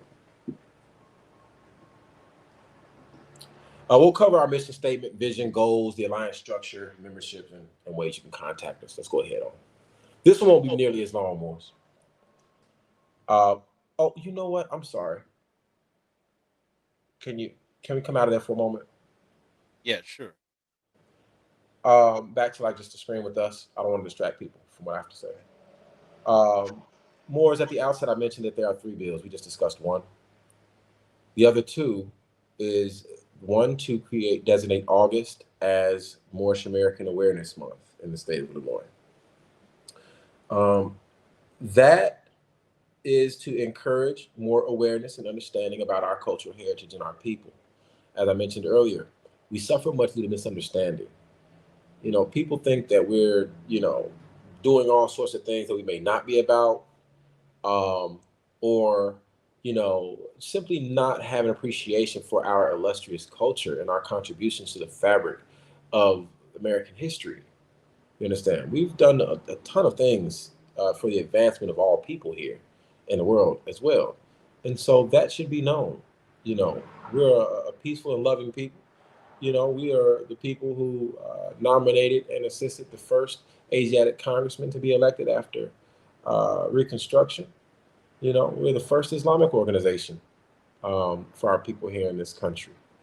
It's all sorts of beautiful things, in regard to the Moorish Science of America and the culture of Moorish-Americans. Our lessons on family and our love and appreciation for womanhood. Our lessons and culture around child rearing, things of that nature. These things should be understood and appreciated. Our flag, our perspectives on earth, our perspectives on land, our perspectives on, dietary needs, all these things. We have an illustrious culture. And just like other communities use various periods and times of the year to encourage the public to become more aware and participate in their culture, we would like to designate August as a time for our people to be appreciated and celebrated by the public at large and through the state, actually. The reason why we chose August is because on August 1st, Prophet Noble Drew Ali filed the affidavit affectionately known as Our Authority. And it's through that affidavit, or the filing of that affidavit, wherein the Prophet established or preserved this condition that we are in and this particular government-to-government relationship that we have. And that is largely unknown. That document, as most of you more than likely know, is right down in the Cook County Recorder of Deeds office. It's not a secret document. It's public record. It's our illustrious history of when Prophet Noble Drew Ali made known publicly his authority to promote and practice the teachings, or to authority to promote the teachings of the great Prophet of Ali in America. Propagate the faith. There we are. The great Prophet of Ali in America, Islam. Islam. And someone, thank you, Brother Alman Bey. You can view the Awareness Month bill, House Bill 3422, at the Illinois General Assembly website, ilga.com, or simply type in Illinois HB 3422, 103rd General Assembly, because they'll show you House Bill 3422 from all the different assemblies. You're random. But if you type in Illinois HB 3422 and Moorish-American, it usually comes right up. And so again, that bill is for August. And because again, most people simply don't know, the public is unaware of our great recorded illustrious history. Also, not only August 1st, but August 31st is a special day for Moorish-Americans. On August 31st of 1927, a year before Our Authority was filed, Prophet Noble Drew Ali led a pilgrimage to the corners of to our first temple ground on the corners of 31st and 37th, and Federal Streets in Chicago. Here in Chicago, since we found out about it, we've led pilgrimages there to kind of reenact and acknowledge that. We'll be doing the same again this year as well. Taking a walk, from the Prophet's old house from Unity Hall area over to right around the corner to 37th and Federal. We can plant the flags and, make a prayer and fellowship a bit and things of that nature. But yeah, so because of these things that are largely unknown and that they need to be preserved, we're encouraging for August to be our Moorish-American Awareness Month. August, of course, strategically, it also has 31 days. It is the end of the summer and the beginning of the school year. So it allows us opportunity to both celebrate and educate. All right, Islam, brother. The third bill is the bill to amend the name change law. That bill simply amends the name change law to where Moorish-Americans and other religious adherents, not just Moorish-Americans in this one, no longer have to go down to the courts to change or amend their names or correct their names. It's reported that Prophet Noble Drew Ali told us to stay out of those courts. It's reported that the Prophet told us, that we don't have to go down there and change our name because we're not changing it, But not only that, but when you proclaim your nationality, the Moorish-Americans of America, the ill or bay is given to you from there, from the Moorish-Americans of America. And from that point, you are expected to live as such and such ill brother or sister bay. Anything outside of that, any additional requirement outside of the Moorish-Americans of America becomes an obstacle to you freely exercising your religious liberty, your religious freedom, freely practicing your religion. So our religion includes the reception and preservation of tribal family names of ill or bay.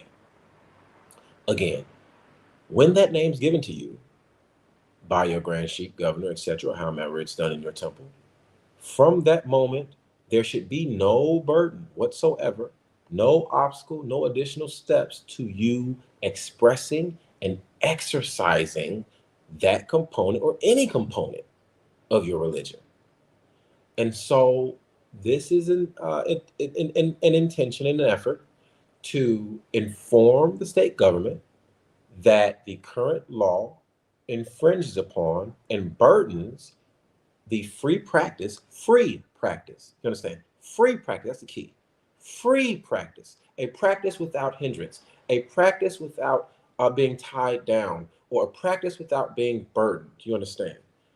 The free practice of this particular and very important component of our religion, it also hinders our ability to preserve our cultural heritage, because this is our family name that we're having an issue with having acknowledged, living under, renting under, working under, being educated under, and so on and so forth. Islam.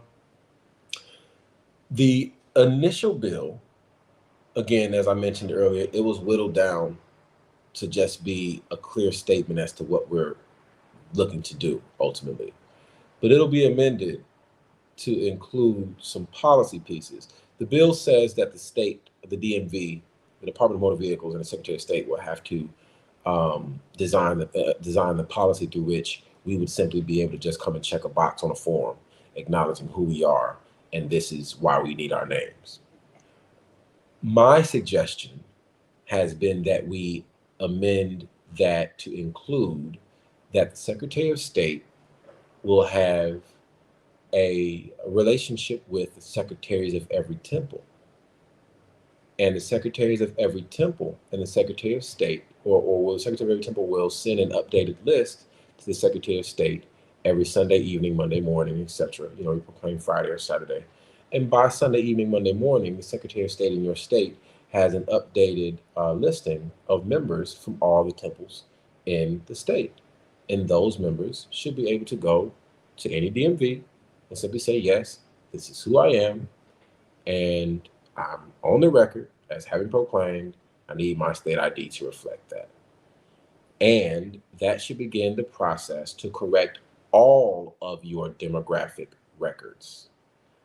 Everything that has been created or recorded, or is it being preserved by the government or a governmental agency that infringes upon your religious liberty or your cultural heritage by not having your proper tribal family name or your ethnicity or nationality, is to be corrected by that governmental agency.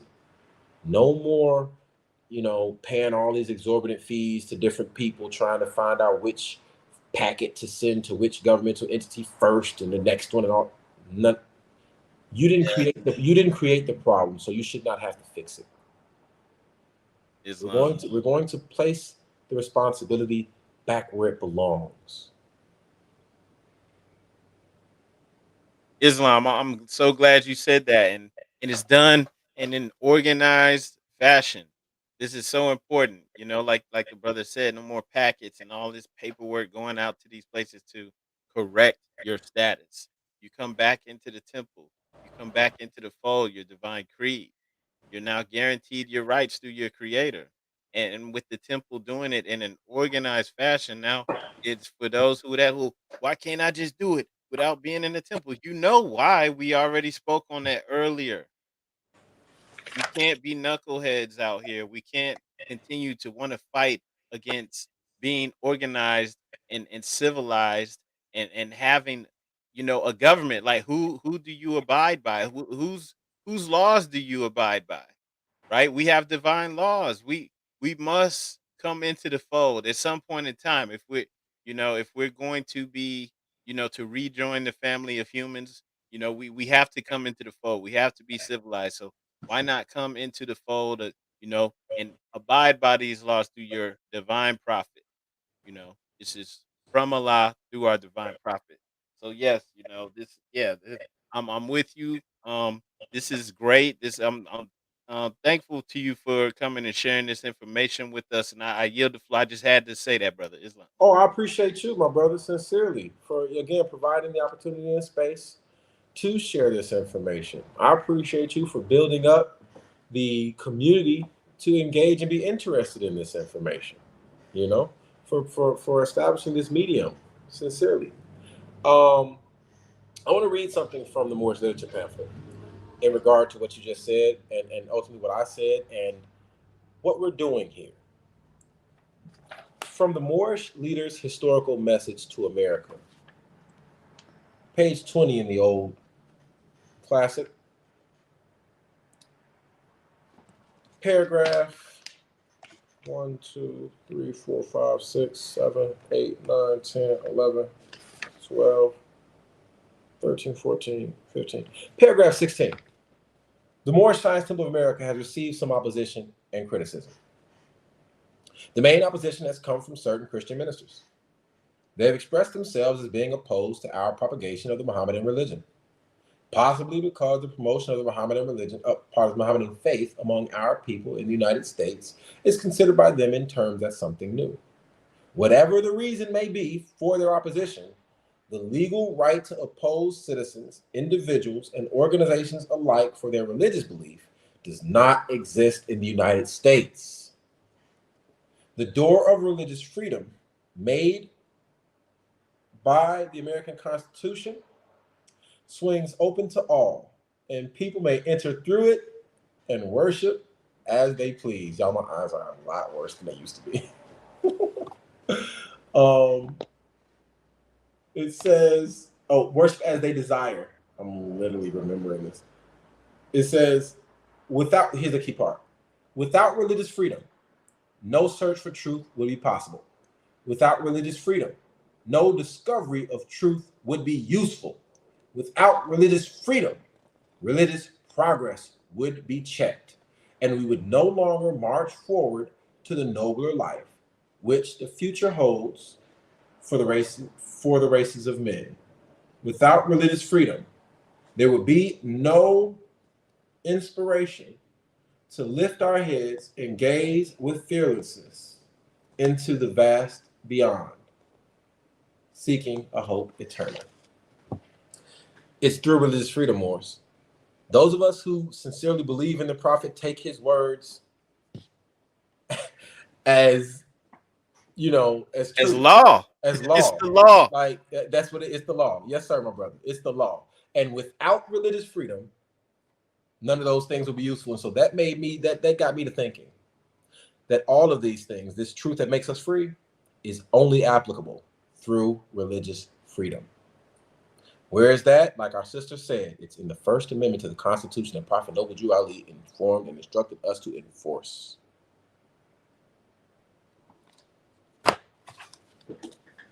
So yes, all these things, the protection of our cultural heritage comes through our divine creed, religious freedom, and the enforcement of our religious freedom, the protections of our religious freedom, Islam. And so that said, yes, absolutely, this will be a great model for other states. And so to be clear, no. Illinois is not going first. You know, our prophet reports have also said, you know, what happens in the country for the rest of our people will happen first in Chicago. Yes, so yes, we have started. Yes, Illinois has started. But other states don't have to wait at all. Other states do not have to wait until Illinois has passed our legislation. Let me be clear. In fact, the more states that are actively working on it at the same time causes pressure on each other state to then act as well. So, no, you do not have to wait on Illinois to finish. We are not asking you to wait till Illinois is finished. We are asking you to join the Alliance Moorish-American Progress, link with other Moors in your political jurisdiction, and make your voices heard. Let's go to the slides.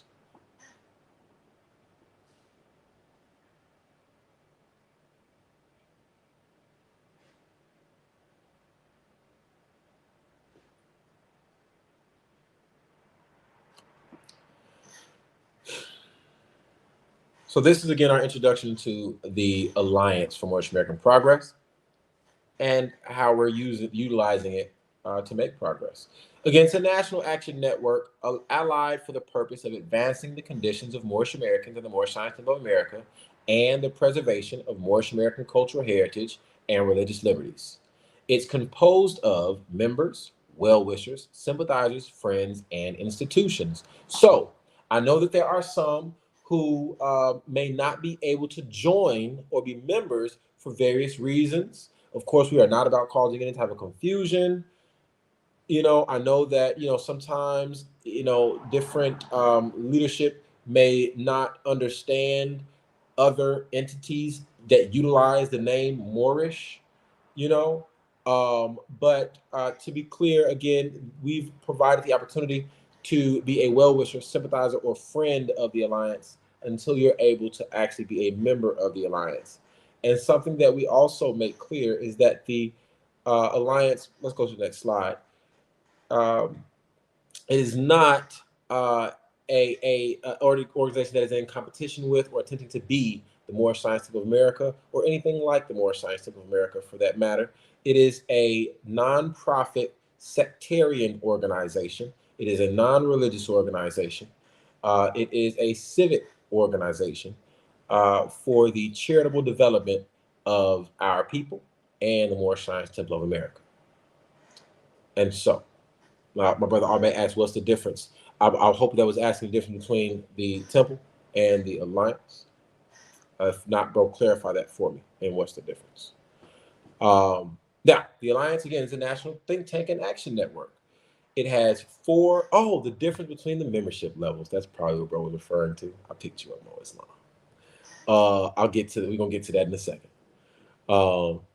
A national think tank and action network with 4 U.S. allied regional assemblages and the International Assemblage of Allies for Moorish-American Progress. These assemblages are composed of state steering committees made up of at least 7 active members committed to chartering a state chapter.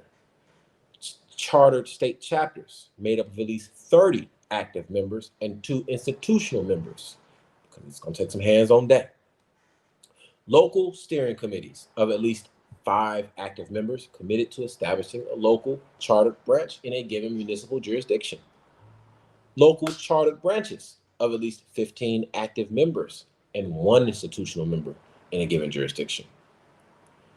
And so again, you'll work through your regional assembly to develop these various steering committees, and those steering committees will work to develop the local and state chapters. You're not hindered on activity in the least. From the moment you join the alliance, you are encouraged to get active. Learn, study, know, and grow. Do these tutorials, take the trainings, call some of the other members who've done some other things, etc. Pick it up, get it for yourself, work with your regional coordinator in getting other Moors to work with you and help you around your state. Work with your regional coordinator to set up meetings with your individual state representative. If there is only one of you in your state, you can still submit that letter, set up that meeting, and we're going to be right there with you. Islam, isn't this in place in the state of Indiana? The Alliance for Moorish-American Progress does have membership in the state of Indiana already. Yes, if that's what you were asking, if the Alliance has membership in Indiana already. One of the regional coordinators is in Indiana. Brother John Pratchett Ill is the Midwest coordinator, and he lives in Indianapolis, Indiana, if I'm not mistaken. Could this be like a regional civics association? Absolutely. It's a national think tank and action network. Civic engagement is one of the things that we're incorporated, one of the purposes on our articles of incorporation. We're incorporated to do a large number of things, and we're going to cover that here in just a moment. The think tank and it is a national think tank and action network, wherein at each level, allies are encouraged to recommend and form committees and subcommittees for research and development and progress in given areas or need or interest, in given areas of need or interest, and to manage the affairs and interest of the alliance at that level. So again, at every level, be it the local level, state level, regional level, you are encouraged to recommend and form committees and subcommittees to research and develop and plans toward progress for various areas that are interesting for your group, for your state, your city, your region, your county. Whichever y'all see, hey, look, this is something we're going through that we think we need to deal with. So create a separate subcommittee for that, do some research and development on it, present a plan, and let us support you in implementing it. Islam, around the country, let us all help each other in implementing our plans for progress. These subcommittees are also encouraged to meet periodically to research, report on, discuss, and implement plans for their progress or the obliteration of obstacles to progress in the given subject matter areas, and to support the work of other committees, both by scholarship, direct action, engagement, and support. Islam? Next slide, bro.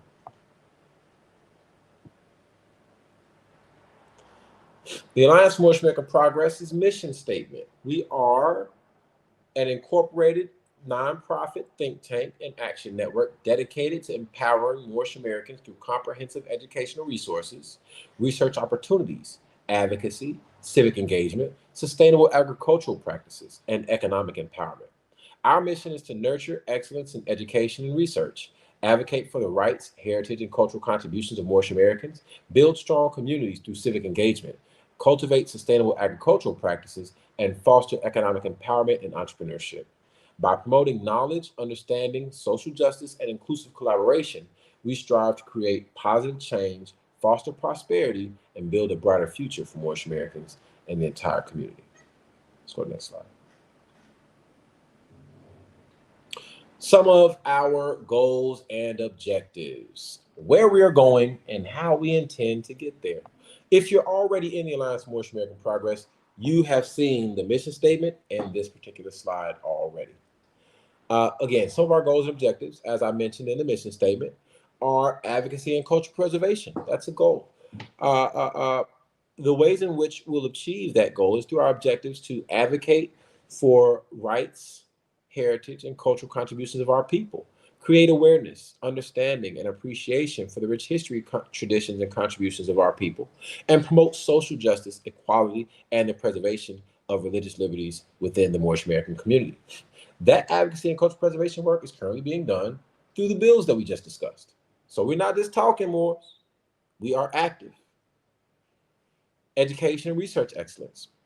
By providing comprehensive educational resources, scholarships, and research opportunities to empower our people to excel academically and contribute to scientific achievements, foster intellectual curiosity, critical thinking, and innovation within our community, and promote educational programs and initiatives that preserve our cultural heritage and advance knowledge. Now, those things like scholarships, for example, through the way in which we're incorporated, we're established to receive funds, be it private or public, grant or other donations that we can then extend for this purpose. And so that's ultimately what that does. It's the way in which we're incorporated, the ways in which we are established that will allow us to receive funds to do that particular work.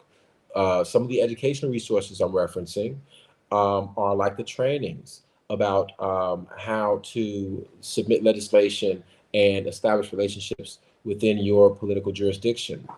Trainings about how to establish candidates in your jurisdiction. Trainings on how to determine how many votes you need to win your race.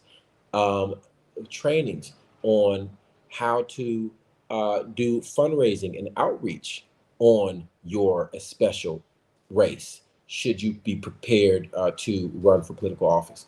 We're going to be providing educational resources on all the various aspects that we intend to make progress in. And that's something that our educational committee is focused on. Again, bro, Douglas Hill, please feel free to jump in, anywhere. I'm doing a lot of reading and talking. Please, feel free to jump in. Let's make this conversational. Islam, brother, man. No, I'm just listening and learning. I appreciate you, and that's what's what's happening in the chat over here too. You know, people showing Islam. love. Yes, Islam, we my brother, appreciate this, man. my We family, appreciate the the work. Noble Wills. Extend my honors, my high honors to my family out in the great state of Michigan, who have traveled here to Chicago to celebrate the fellowship with us. We celebrated Prophet's birthday together last year, twice, by the grace of Allah. And my brother has invited me up there to do some shows and perform. I make Moorish music as well. And so, yeah, I want to send my great honors to my family up there. I appreciate y'all for chiming in. Thank you so much. I actually have their sons on one of my newer songs that nobody's heard. It's gonna be a banger. Wow. But yeah, let's so I want to continue on in our goals and objectives for everyone. Another goal is to cultivate sustainable agricultural practices, and that's through the objectives of promoting sustainable farming practices and environmental stewardship within our community. Providing, again, education, resources, and support for our farmers to develop sustainable agricultural initiatives, foster food security, self-sufficiency, and economic growth through innovative and environmentally conscious agricultural practices. I want to be clear, Moors. I know that things that we're discussing here may sound vast. Bring me back, bro, real quick. May sound like really large initiatives. You know, we talking about promoting sustainable farming practices and things of that nature in agriculture and what have you. In my work and my experience in the state of Illinois, I've been made aware of a ton of funding for agricultural practices and agricultural development, environmental stewardship, things of that nature. These principles are honored within our community. Environmental stewardship, as we know our relationship, we're bound by cords to all other living things, right? We don't want to cause the sword of Allah to tremble in its sheath, right? By crushing the meanest bug under our feet. So no, we want to encourage sustainable farming practices and sustainable agricultural practices. And so, again, the way in which we're established will allow us to access grant funds that we will be able to then extend to Moorish-Americans for these particular purposes. Some Moorish-Americans may not know, and some Moors may think that the Moors don't have any land, but the Moors actually have a lot of land, and not just land that we're owed, that belongs to us, but we don't have any control over. No. Some of you may have recalled some years ago when I visited the Moorish home number 1 in Virginia, the colony there. That colony could utilize some grant funding and support in redeveloping their farming practices and assisting with environmental stewardship and fostering food security and self-sufficiency. You understand? We've got Moorish home number 2 down in Kansas. There's land here in Illinois. There's land in other states owned by the Moorish Science Temple of America that we intend to access funds to forward to the Moorish Science Temple of America and Moorish-Americans so that we will be able to develop in our farming practices in the same ways that other people are doing. Other communities are accessing these funds and developing, in these industries, and we should be doing the same. And that's what the Alliance is incorporated and established to be able to do. Also, another goal and objective, building strong communities through civic engagement. I'm sorry, I saw some things you brought up on the chat there. Will this be saved? Sister has work in the morning. I'm praying. Yep, there'll be a watch the replay on Facebook or YouTube. Yep, all right, there we go.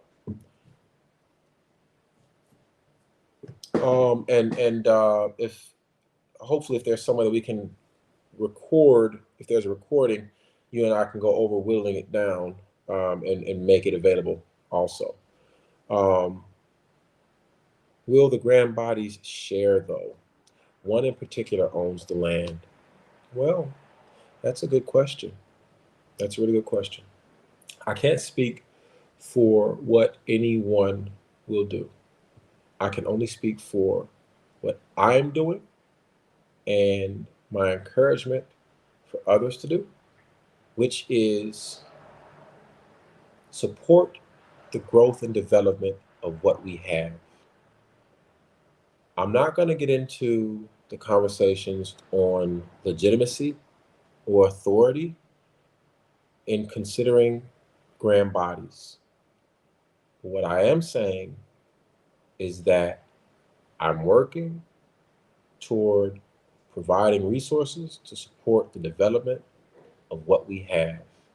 And I'm going to volunteer myself to be a part of that development wherever it is.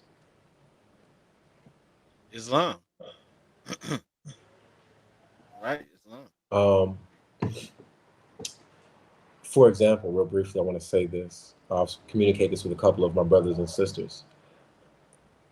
My thought or a plan or an idea, actually, it's not a plan, it's an idea of how we could revitalize the colonies is similar to how the National Guard requires for its reservists, or the National Reserves requires its reservists to volunteer 1 weekend a month, 2 weeks a year. If enough of us sign up to volunteer 1 weekend a month and 2 weeks a year, we can scaffold that work to where many hands would make it light. Islam. And we've got developers amongst us. My brother Alman Bey is a licensed contractor. You understand, we've got funding available through various states. In fact, there's even funding that one can access in one state and use in other states, right? For agricultural development and things of this nature. We just have to come together and start building on it. And the ways in which we do that is the next point. Building strong communities through civic engagement. We're going to encourage active participation in local, regional, and national initiatives that address social issues, promote justice, and enhance the well-being of our people, like we're doing now. Foster community engagement, collaboration, and grassroots efforts to create positive change, like we're doing now. Empower our people to be active, informed citizens who contribute to the development and prosperity of their communities, like we're doing now. And the fifth goal and objective of our alliance at present is to is economic empowerment and entrepreneurship. Cultivating economic empowerment within the Moorish-American community through financial literacy, skills development, and mentorship programs. Fostering entrepreneurship and foster entrepreneurship. We intend to foster entrepreneurship and create opportunities for economic growth, job creation, and sustainable development, and promote economic self-sufficiency, wealth creation, and financial stability amongst our people.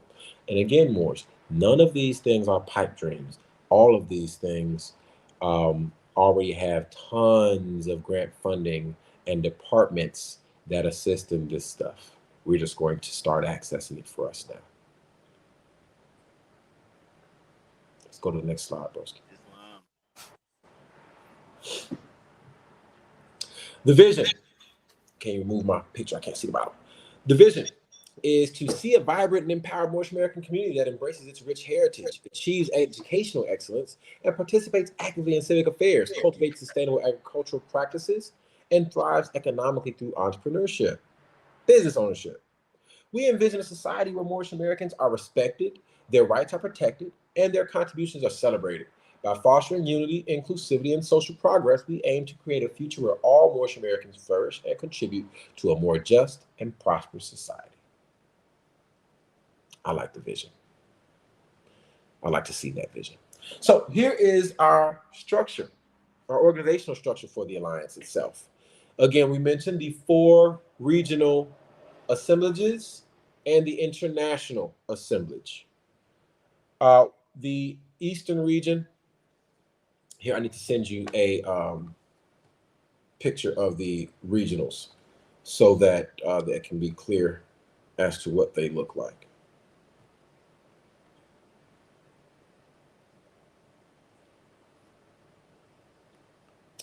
Bro, Douglas Hill, I'm gonna can I text it to you or do you need me to put it in the chat?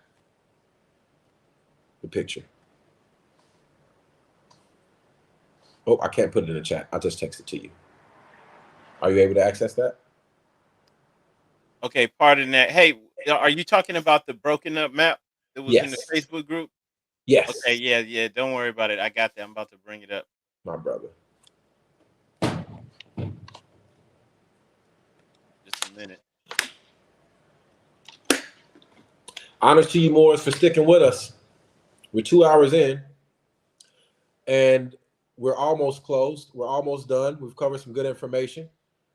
Can I get some engagement from you, Moors? If y'all are still with us, go ahead and throw a 7 in the chat. Let me get some 7s in the chat, like my brother Taharka does. I got that, bro. Islam Taharka. Grand Sheik Taharka Bay. Any docs or PDFs we can read? Yes, absolutely. We're going to make the next presentation available. And if you email the AMAP, email the Alliance at amapnetwork@gmail, AMAP network@gmail, I'm going to send you over all the slides that we've covered. If you email amapnetwork@gmail, I will send you over the slides, and also I will add you to the Alliance Facebook group. I should have mentioned that earlier too. The Alliance Facebook group, you can also access much of this information by simply going to the Alliance for Moorish-American Progress Facebook group. The Alliance for Moorish-American Progress Facebook group. Go into the files section, and you will see the bylaws, which is basically the explanation of the last intro slide, all the intro slides. And you'll see the mission statement, vision, goals, etc. Islam, that information for the Facebook group is in the video description.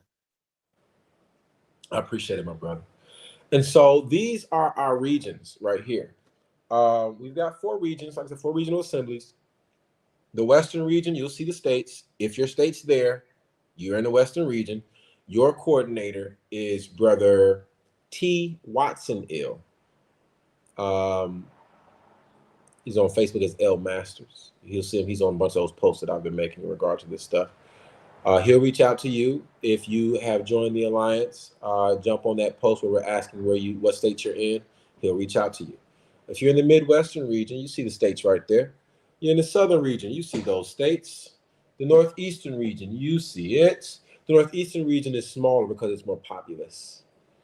And this isn't like a map that we designated. We didn't pick and choose who would have which states. This is a general breakdown of the regions of the country. You can look up this map, regional map of the country, and it's going to show you pretty much the same thing no matter what. Islam, Sultana Salmons, I'm seeing the email. I'm seeing emails coming through. Islam, honestly, more. I'm seeing your emails. And so, yes, I will be forwarding over to you all more information. And again, you can always join the Facebook group, and you'll be able to access that information on your own. Let's go ahead to the next slide, back into the organizational slide. So those are our regions right there, Moors. We have 4 regions and our international assemblage because we have international support. Some of you Moors who I've known and have worked with for years may recall the video that I did for one of the media programs or media companies that works with the Ministry of Tourism and Antiquity in the Kingdom of Morocco. The video that I did for them a few years ago, answering various questions in regard to who our people are. At their request, for the record. We also have Moors in Nigeria. Islam, our dear brother Caleb, and the Moors out in Nigeria. Never gonna forget about you, Moors.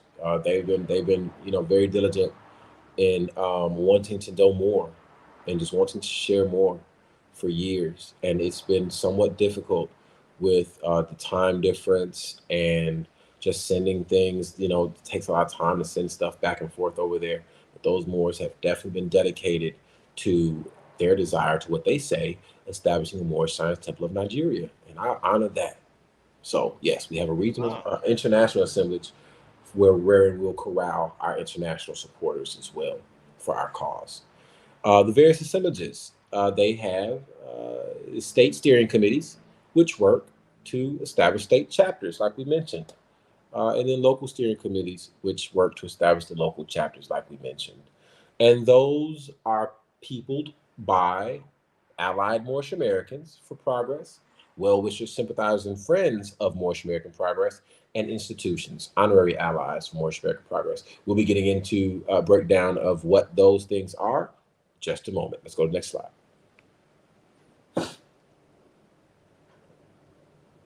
We also have a board and administrative team. The board and administrative team works collaboratively to implement AMAP strategies, initiatives, coordinate activities, and ensure efficient administration of the organization. Through effective communication, leadership, and shared responsibilities, they contribute to the overall progress and success of the Alliance. Next slide. The board of directors, some of you who are paying attention may notice that those numbers down there are changing incorrectly. The board of directors is responsible for providing strategic guidance and governance oversight to the Alliance.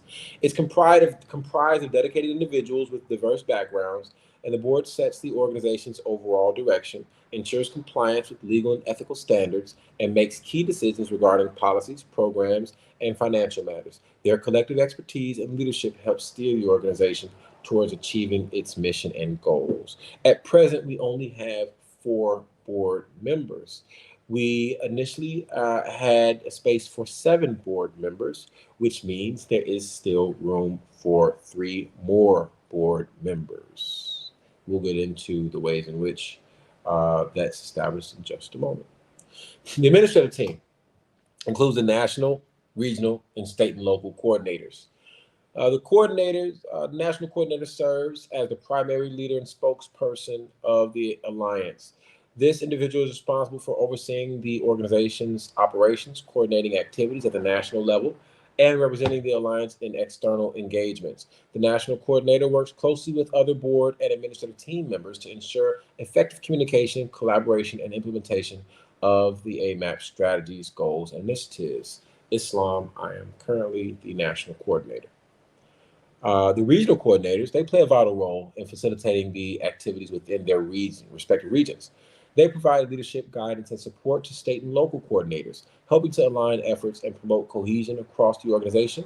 Regional coordinators also serve as a point of contact for members and stakeholders within their regions, fostering engagement and ensuring effective communication channels. The state and local coordinators, they are key facilitators of the Alliance's work at the state and local levels. They are responsible for coordinating activities, initiatives, and events within their respective jurisdictions. State coordinators work closely with chartered state chapters, with local coordinators collaborate with local chartered branches to implement programs, foster community engagement, and promote our mission. They serve as the primary liaisons between the organization and its members at the state and local level. Next slide. The administrative team also includes our regional, state, and local clerks and treasurers, whose responsibilities, they play an important role in supporting the administrative functions of the Alliance. Clerks are responsible for maintaining accurate records and of meetings, managing correspondence, and ensuring proper documentation. Treasurers oversee financial matters, including budgeting, financial reporting, and managing funds in compliance with financial policies and regulations. Their diligent work ensures transparency, accountability, and effective administration of the Alliance's operations. Then there are also your committee chairs, clerks, and treasurers. The AMAP relies on various committees, subcommittees, and committees and subcommittees to address specific areas of focus. Committee chairs lead these committees, guiding their activities, facilitating discussions, and driving progress in their respective areas. Committee clerks assist in administrative tasks related to committee operations, such as scheduling meetings, preparing agendas, and documenting minutes. Committee treasurers handle financial aspects specific to committee initiatives, ensuring responsible budgeting and financial management within their respective areas of focus. What's going on? Now, there's work enough for all to do.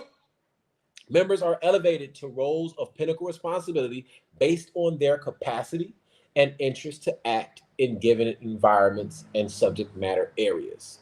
Fostering the wisdom of the Moorish-American proverb attributed to Noble Jurali. Lost that slide. There we go. We will put our best out front. The statement says put our best ministers out front. We don't have ministers in the alliance, so we will put our best members out front. All allies are encouraged to consider their interests and experience and apply their capacity toward Moorish-American progress. At the outset, all vacancies of any offices will be filled by appointment made by or application made to the next superior officer overseeing the responsibilities of the office of interest. So what that means is, for example, say we don't have a state steering committee coordinator in Indiana, but the next superior officer, the regional coordinator, would appoint a state committee coordinator based on the people interested and able in that region, or someone who's interested and able in that region can apply to that next superior officer to fill that role. So again, say we don't have a chairman or secretary or treasurer or whomever. They can either apply to the superior officer who's already fulfilling that responsibility, or that superior officer fulfilling the said responsibility can appoint someone who has expressed interest and capacity. Pray that was clear. If not, please, Morris, ask questions. To what extent must one be an adept or sheik to participate on the board? Beautiful question. I think I get there. They don't have to be. They don't have to be. I'll just answer that plainly. Any member of the alliance, any Moorish-American member of the alliance, because you can't be a member of the alliance if you're not a Moorish-American. Any Moorish-American member of the alliance can take on any role or responsibility that they have interest and capacity to do. Islam? That's why it says all allies are encouraged to consider their interest and experience and apply their capacity toward Moorish-American progress. I appreciate you, my sister. The way in which to do that is the next bullet point.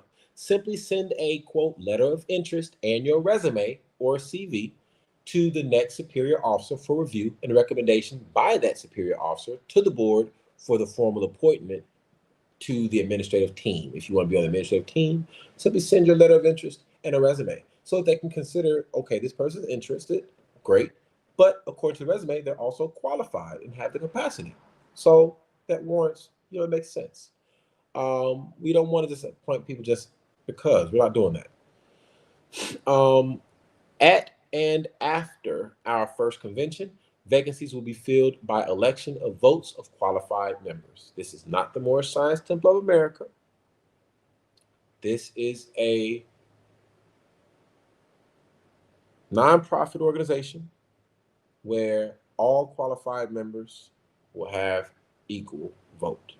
We'll go into who the qualified members to vote are in just a moment when we look at the membership levels. Only Moorish-Americans are able to vote. I'll put that out there clearly now, though. Simple majority will determine the officer of the office for which the said election was held. So again, if we're running for state committee chairman or state coordinator or regional, whatever it is that you're voting for, a simple majority will determine who wins that office. The candidate who did not acquire the majority will have the primary opportunity to assume a cabinet or committee role in support of that office for which they ran and did not obtain a majority of qualified votes in a manner equivalent or not incongruous or not unequal to the levels of responsibility and seniority within said cabinet or committee. So again, if 4 people run for an office, 1 wins, the remaining 3 people would then get the first opportunity to assume the next level of priority cabinet seats or committee seats. And if those individuals who ran and received those levels of votes, so again, the second highest vote would have the second highest priority seat, the third highest vote, third highest priority seat, and so on and so forth. If those individuals opt out of assuming the role, then the candidate elected to office will have the secondary opportunity to appoint members to the cabinet or committee roles in support of the office for which they have been elected. This helps us to not have committees or cabinets that are stacked with people who feel one way as opposed to others. We want for there to be a place for discourse and conversation and consideration of perspectives. So again, if I run against you, you win and you stack the deck with all your people, chances are my perspective will never get heard. But if I run against you, you win and I'm now your assistant, we got to work together. Islam. And so, should any offices or roles in support remain vacant after the primary opportunity to assume and the secondary opportunity to appoint, then members will have the opportunity to apply to fill, that should be FILL, said vacant offices or roles in support. So that's when you'll then be able to, after the convention, you'll be able to submit a letter of interest. But before first convention, you can send letter of interest right now. This is just how roles are filled after first convention's votes. Okay.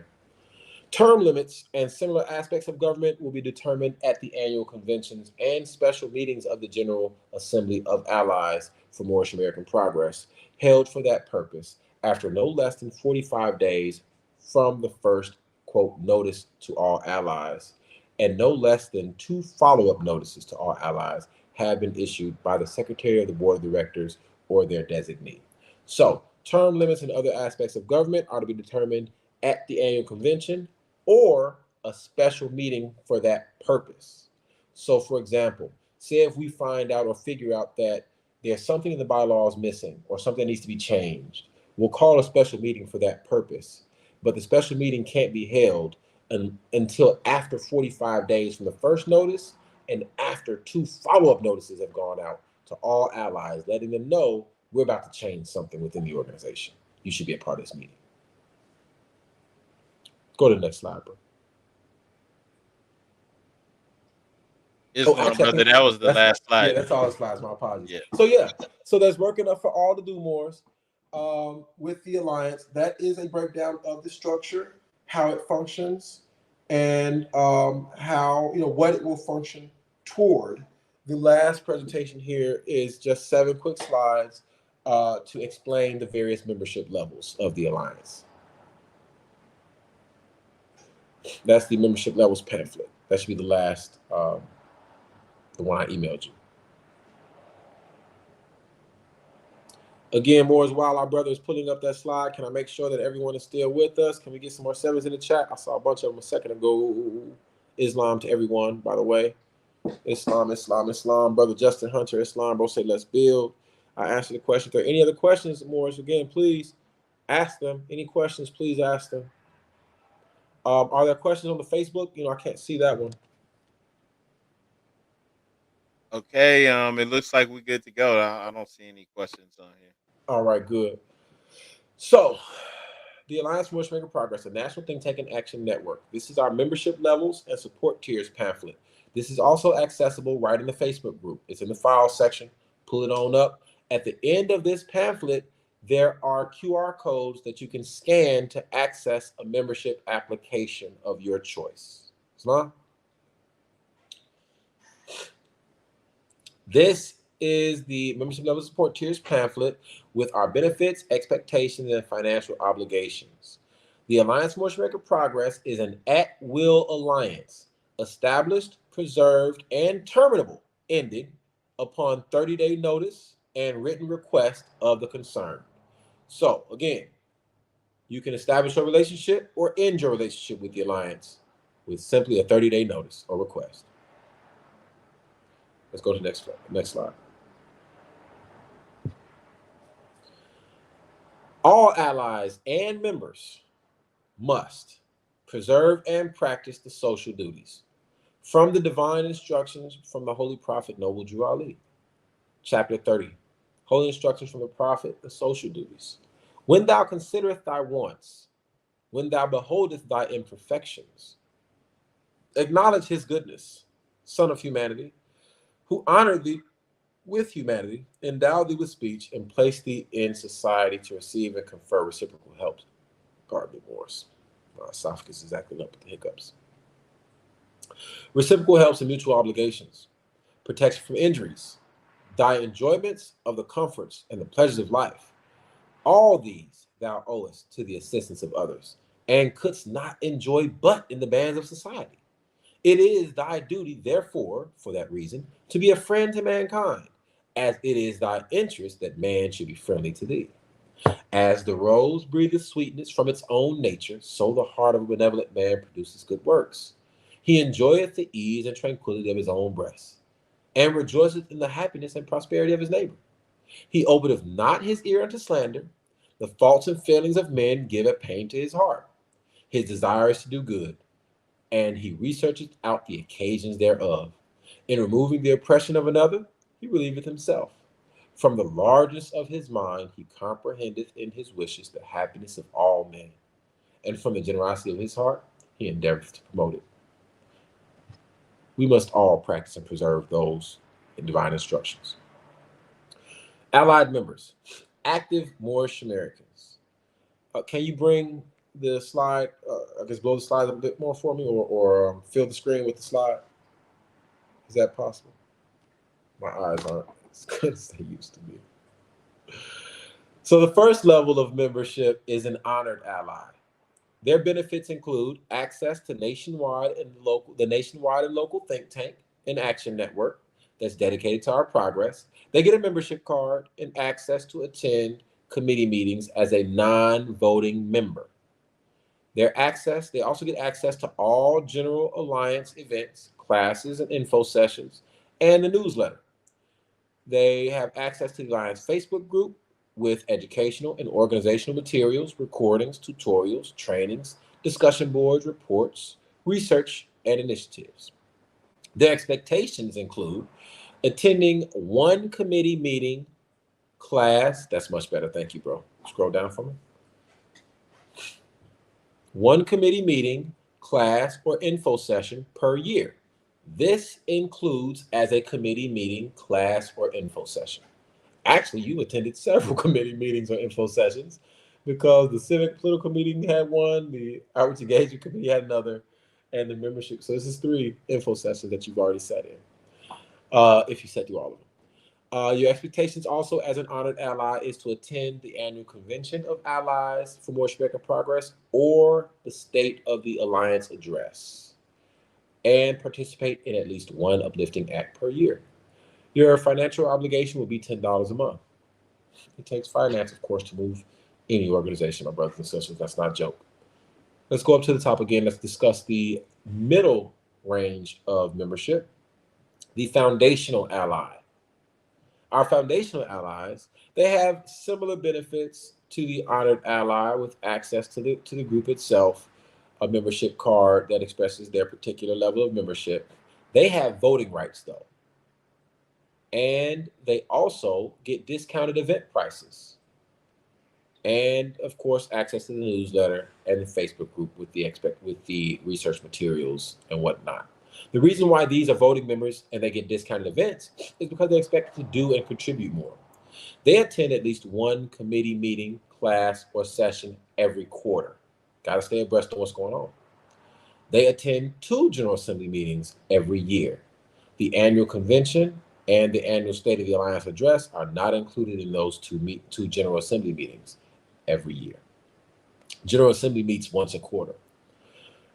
They are also expected to participate in one uplifting act every 6 months. That's 2 a year. And attend the annual convention and the State of the Alliance address. Now, that attendance could be in person or over Zoom, to be clear. And they contribute $25 monthly to the Alliance. And so that's also, again, why they are voting members and they get discounted event entry. And our Pinnacle ally, which is most popular. Their benefits include, of course, access to the Alliance, a specific membership card, voting rights, additionally discounted events prices. So their discount is steeper than the foundational allies discount.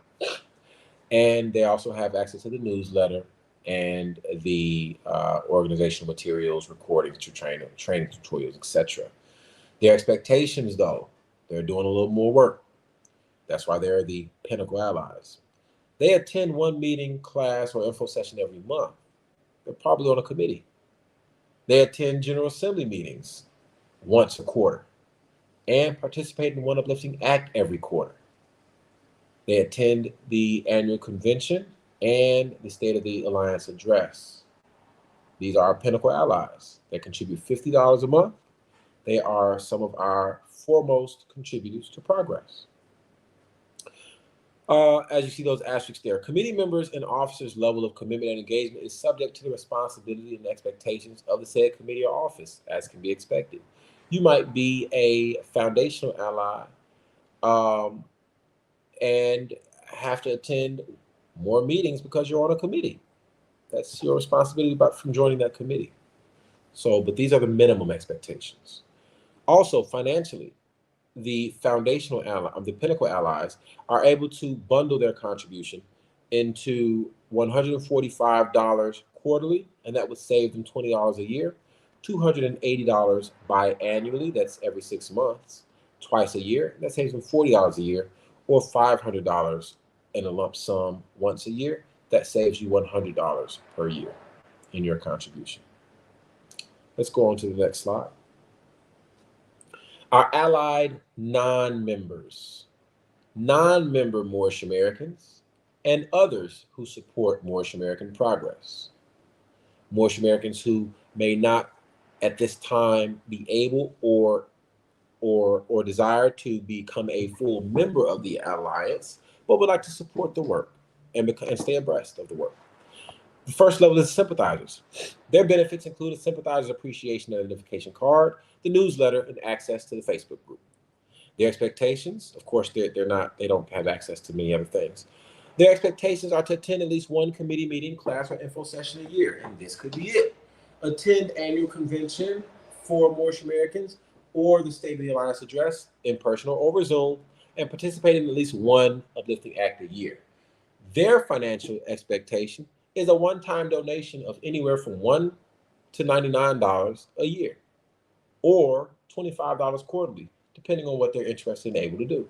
So again, with literally just $1, you can become an official sympathizer of the Alliance Moorish-American Progress. Slow. From $1 to $99 a year. Well-wishers, they have the well-wishers appreciation and identification card, which of course they use for various reasons. They, admission into the conventions and things of that nature, and so on. They have access to the General Assembly meetings, the convention, and State of the Alliance included. They get the newsletter, and they have access to the Facebook group with the materials. Well-wishers are expected to attend one committee meeting, class, or info session every 90 days or per quarter, attend 2 General Assembly meetings, with not counting the convention and the State of the Alliance address, participate in at least one uplifting act every 6 months, attend the annual convention and State of the Alliance address in person or over Zoom. Those are the well-wishers. Well-wishers make any one-time donation of $100 or more, or $25 a month. Smart? And our friends, those who are considered and consider themselves to be friends. Well, you're going to have to put your action where your words are if you're actually a friend of the organization. Their benefits include a friends appreciation identification card. They also have a designated section for friends at the Allies, Friends of the Allies, at the General Assembly meetings. We'll have a section, nice section designated to extend honor to our friends, where they'll all sit and convene, or they'll stay during the convention and during the State of the Alliance addresses. They'll also have discounted event prices, which that card will get them access to, the newsletter, and access to our Facebook group, the Friends. Their expectations include the attendance of one committee meeting, class, or session per month, attending a General Assembly meeting per quarter, and participating in one uplifting act per quarter. And they also attend the address and the convention, either in person or via Zoom. Those are people who say they're friends. They contribute at least $50 a month, similarly to the Pinnacle Allies. Of course, engagement is based on one's level of commitment, and the financial savings are extended as well, 145 quarterly, 280 biannually, or 500 in a lump sum. Saves you varying amounts. Let's go to the next slide. The institutional members, not members in institutions, but institutions as members. Allied members, honorary members, actually. Institutions, for example, established organizations or corporations, such as financial institutions or educational institutions, religious institutions, etc., especially of a public character. Institutional membership, the benefits include the membership card and honorary duplicates available upon request for temporary use of institutional representatives during uplifting acts, national convention, and other sponsored and partnered events. So if you have a business and you'd like to make your business a part of the alliance, your business can become an honored ally, and all the employees of your business can receive a honorary duplicate for them to use at our events and things of that nature. They also have, institutional members also have access to the designated section for honored institutional members at all General Assembly meetings, convention, and State of the Alliance included. They get discounted prices for representatives and employees of the institutional members, access to classes, info sessions for the representatives and employees of institutional members, access to demographic, market research, and development surveys, and other reports, and customer relation or client relation management data of those members who opt in to have their answers shared with our institutional members. What that means is the Alliance will send out surveys over time in assessing our perspectives on various things. And those surveys will give you the opportunity to opt into having your answers and your perspectives shared with our institutional members, if you choose to have that information shared with our institutional members. That gives some of our institutional members some incentive to wanting, to support and join, knowing that they will have firsthand information and data from us telling us how we would like their support or their interaction or their products or services. Islam. And they'll also receive our newsletter. Their expectations for businesses and institutional members is sponsorship, partnership, and participation in no less than 2 uplifting acts per year, and the annual convention of Allies for Moorish-American Progress, representative attendance at the annual convention, and the State of the Alliance address. So again, send somebody to show your love. Their contribution financially for businesses is $100 a month or $1,000 annual cash or in-kind donation. They have a saving structure as well. And it's there as follows: $290 a quarter, $550 biannually, saving $40, or $100, or annually saving $200. Islam. And if you scroll down a smidge, and anyone can take a screenshot or zoom out maybe. Here's a page where you can take a screenshot and access via these QR codes applications to join the Alliance based on your ability and capacity and interest. There on the far left is our application for allied non-members, our well-wishers, sympathizers, and friends. In the middle is our application for allied members, honored allies, foundational allies, and pinnacle allies. And on the far right is the QR code to access the application for our institutional members. Again, established organizations or corporations, for example, and not limited to financial, educational, religious organizations, institutions, and companies that are especially of a public character. Islam. See the membership manual for a full list of rights, benefits, and responsibilities in all levels.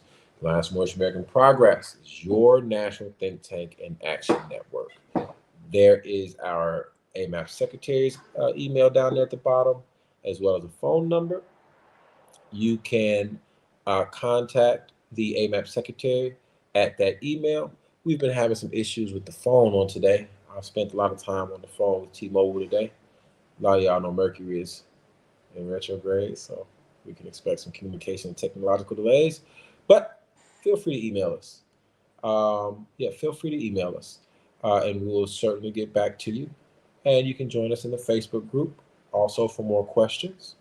And if you're ready to move forward with your application, please screenshot and via QR code access your application. And we look forward to working with you in the Alliance for Moorish-American Progress. Is the annual convention I'm mentioning identical with the one in September for the Moorish Science of America date-wise? No, not at all. The Alliance for Moorish-American Progress will never compete or attempt to engage Moorish Americans on the same day and time as the Moorish Science Temple of America. That distorts our resource space. The annual convention for the Alliance for Moorish-American Progress date has yet to be determined.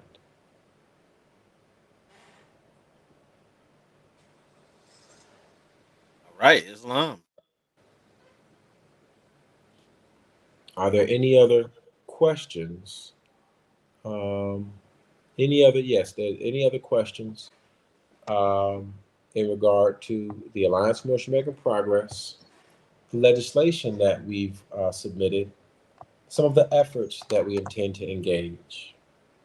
Because it's much more than just legislation. Yes, brother? All right, so doesn't look like we have any questions. Hang on.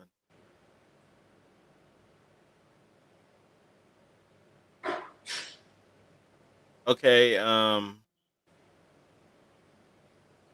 yeah, it doesn't look like we have any questions on Facebook.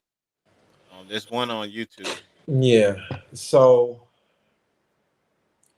the question reads, you mean to tell me that you Moors haven't discovered that Moors are foreign to the state? There will never be any unity with fictitious frauds, friend or foe.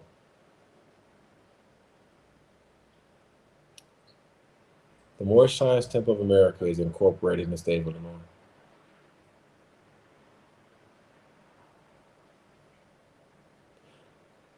While the Moorish Science Temple of America is incorporated in the state of Illinois, that makes it necessarily foreign to every other state. Any business incorporated in any state, by definition, makes it foreign to the other states. That's how the United States of America is established. Each state is technically foreign to the other states because they're states. In regard to the governments being fictitious or fraudulent, that's not our fight because those people's laws are being enforced. Islam. Our goals and efforts are to become civically active as our prophet and founder did. Prophet Noble Drew Ali had 3,000 Muslims from one temple in Chicago and 5,000 Muslims from another temple in Chicago, organized and registering every man and woman that they could to vote. Islam. Yeah, that person's in timeout right now. I don't. It's okay, Yeah, but I we want to don't make need this to clear since the engage question hit the screen. I'm going to answer it. Islam. So yeah. The Moving prophet. forward, I think this is great information that was presented. Mhm. All of the contact information for you is in the video description. As you said earlier, people can rewind back um, towards the end, what was just showing where the QR codes were there for people to go ahead and participate membership in the different levels of membership within this alliance. This has been great, man. This is powerful. Um, this is something too that people may want to go back through and review. Definitely share, get this information out. Let's start moving. Let's get the ball rolling, man. This is powerful. I'd like to. I just sent you another flyer. Another thing I'd like to, before we leave, I want to make sure I mention that the Alliance for Moorish-American Progress also has employment opportunities available right now. We have established relationships with a number of political outfits wherein we're able to train canvassers to support in the foundations of the political process. In Illinois, you have to acquire a set number of signatures in order to even get on the ballot to have the chance to run for office. We're not necessarily going out saying, hey, vote for anybody. We're simply saying, give these people the opportunity to run for office. And the Alliance Moorish-American Progress is currently able to receive people to assist in hiring for $18 an hour. You make your own schedule. You work from you can't work before 9 a.m. and you can't work after sundown. There's no expectation of a minimum amount of hours. There's a maximum amount of hours. It's 1099 contract work. You file your own taxes and you're paid weekly. This opportunity also allows for us to develop further relationships with elected officials whom we expect to support our legislation. This type of engagement allows us to educate Moorish Americans as to what it takes to get someone on the ballot. And so we've got these opportunities available. Please feel free to contact us at amapnetwork@gmail or the phone number that's on the flyer, 262-885-7793. As I mentioned, the AMAP number was on the Fritz earlier. It's a soft line. So we've established this number.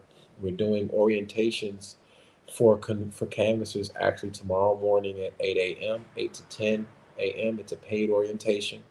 We also have secondary orientations tomorrow evening at 6 to 8 p.m. These are paid orientations.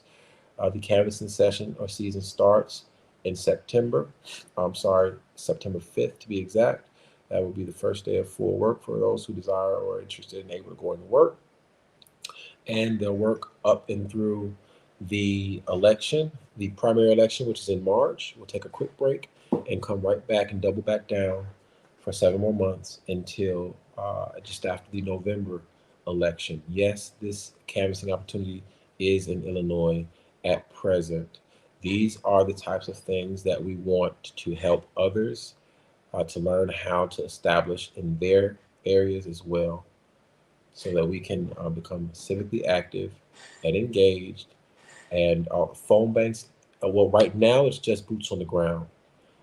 In about a couple of months, we'll also be calling, hiring for phone bankers as well. Right now, it's just boots on the ground. And thank you for that question. But yeah, these are ways in which we can, provide some employment for our people and also some entry level experience into the realm of political science, as well as some networking toward our political and legislative progress.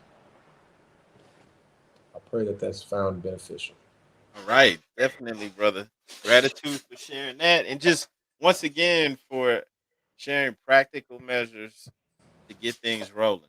You know, not just brainstorming or you know, um, talking about our philosophies, which we could just do and go in circles for years.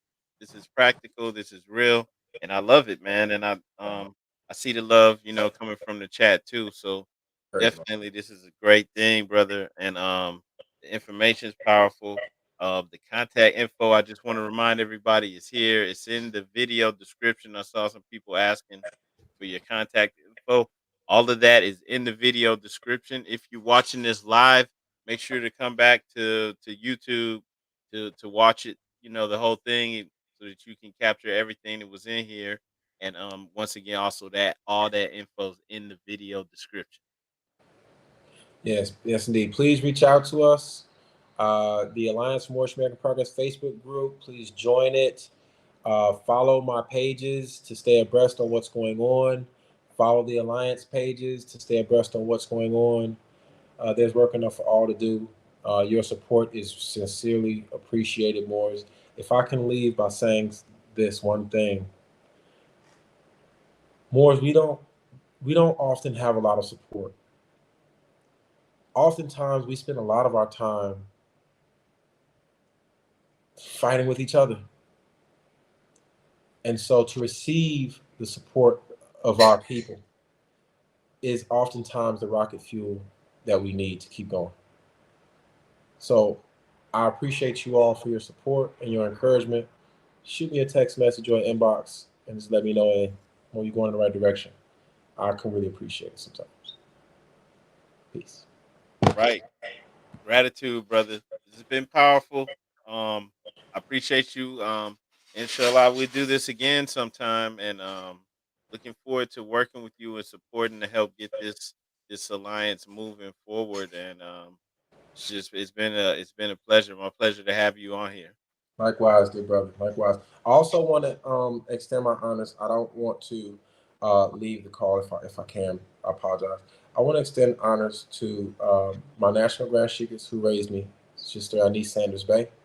Also, the national Grand Sheik and moderator of Moorish-American Incorporated, Brother R. Jones Bay, as well as Supreme Grand Sheik, Brother K. Dandridge Il, Islam. I want to extend my honors to all these Moors, as well as all the other Moors in leadership who have supported and worked with us over the years. I extend my honors to you all, Brother Kenyu Umar Bey, Brother C. Prather Il, Islam, I'll see you Moors in October, inshallah, Brother Rasadi Il, Grand Sheik, Brother Rasadi Il, Brother R. Edwards Il, G. Turner Il, and Linde Il brothers, my guides walking through the darkness into light by Allah's grace.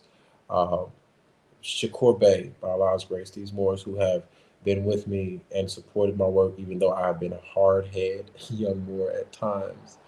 I just want to extend my honors and appreciation to all of you. Brother Hill Bey, Islam, Brother Hill Bey, praise Nadi, the Cook Bey family, Mathino, Vishnu, Elder Vishnu Cook Bey, Grand Governor Mathino Cook Bey. Again, all the Moors in all the various Moorish communities. I know I'm leaving some people out. I should not have done that. But it was on my heart to mention those national leaders especially, and those Moors who are supported in the work. Praise Allah and gratitude for showing honors to all the good Moors out there and all the Moorish leadership. We appreciate them all. And on that note, Moors, we're gonna go ahead and close this out. We appreciate everybody that's been here, but I once again just want to ask that everybody hit that like, show some kind of love, and the like or love button, hit that, and make sure that you also share this video. And for everybody that's watching, make sure you come back and go to the description and check out this brother's contact information and reach out so that we can get this thing going all across the nation. And on that note, Morris, we are out of here. Peace and love. Love and peace. May Allah be pleased. Peace. Every day, billions of searches are conducted online, therefore it is critical that your company stands out to the small percentage of clients who are essential to your business. Our team of local digital marketing consultants and SEO experts is eager to help your company achieve its goals through a consultative approach, top Google rankings, and collaboration with industry experts. Here at Adept Marketing Solutions, we stand for integrity, dedication, ingenuity, and results. We know how to navigate the ever-changing digital landscape and what brands must do to succeed. Visit our website to see what we can do to help you reach your goals.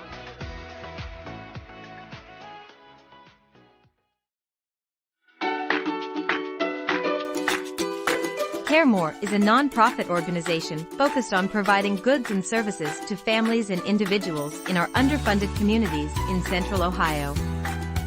We have created an online presence to reach members of our Central Ohio communities, as well as local events and meetings to give away supplies and donations throughout the city all year long.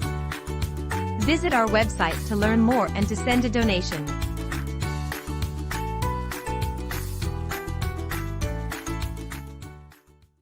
Highest quality handmade fezzes.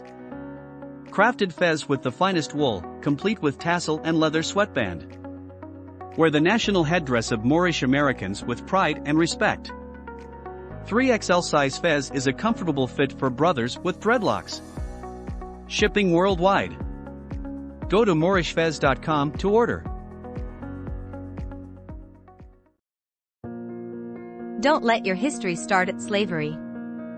Join with Moorish Science Temple, a lawfully chartered Islamic organization, and proclaim your nationality while helping us uplift fallen humanity. Founded by American prophet Noble Drew Ali and consistently promoted plans for the betterment of humankind. We are located in Columbus, Ohio. Visit our website www.Moorish-Americans.com and follow us on social media.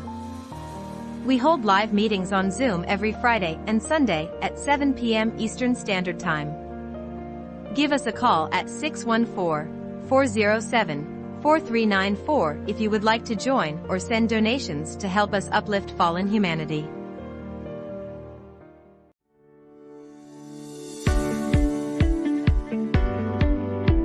Fez Caps blends Moorish style with modern streetwear hats. The cutting-edge design features Moorish symbols with a silk tassel on the dome of the cap. More than just a fashion statement, Fez Caps represents something powerful and ancient within you. Go to fezcaps.com to order your Fez Cap now.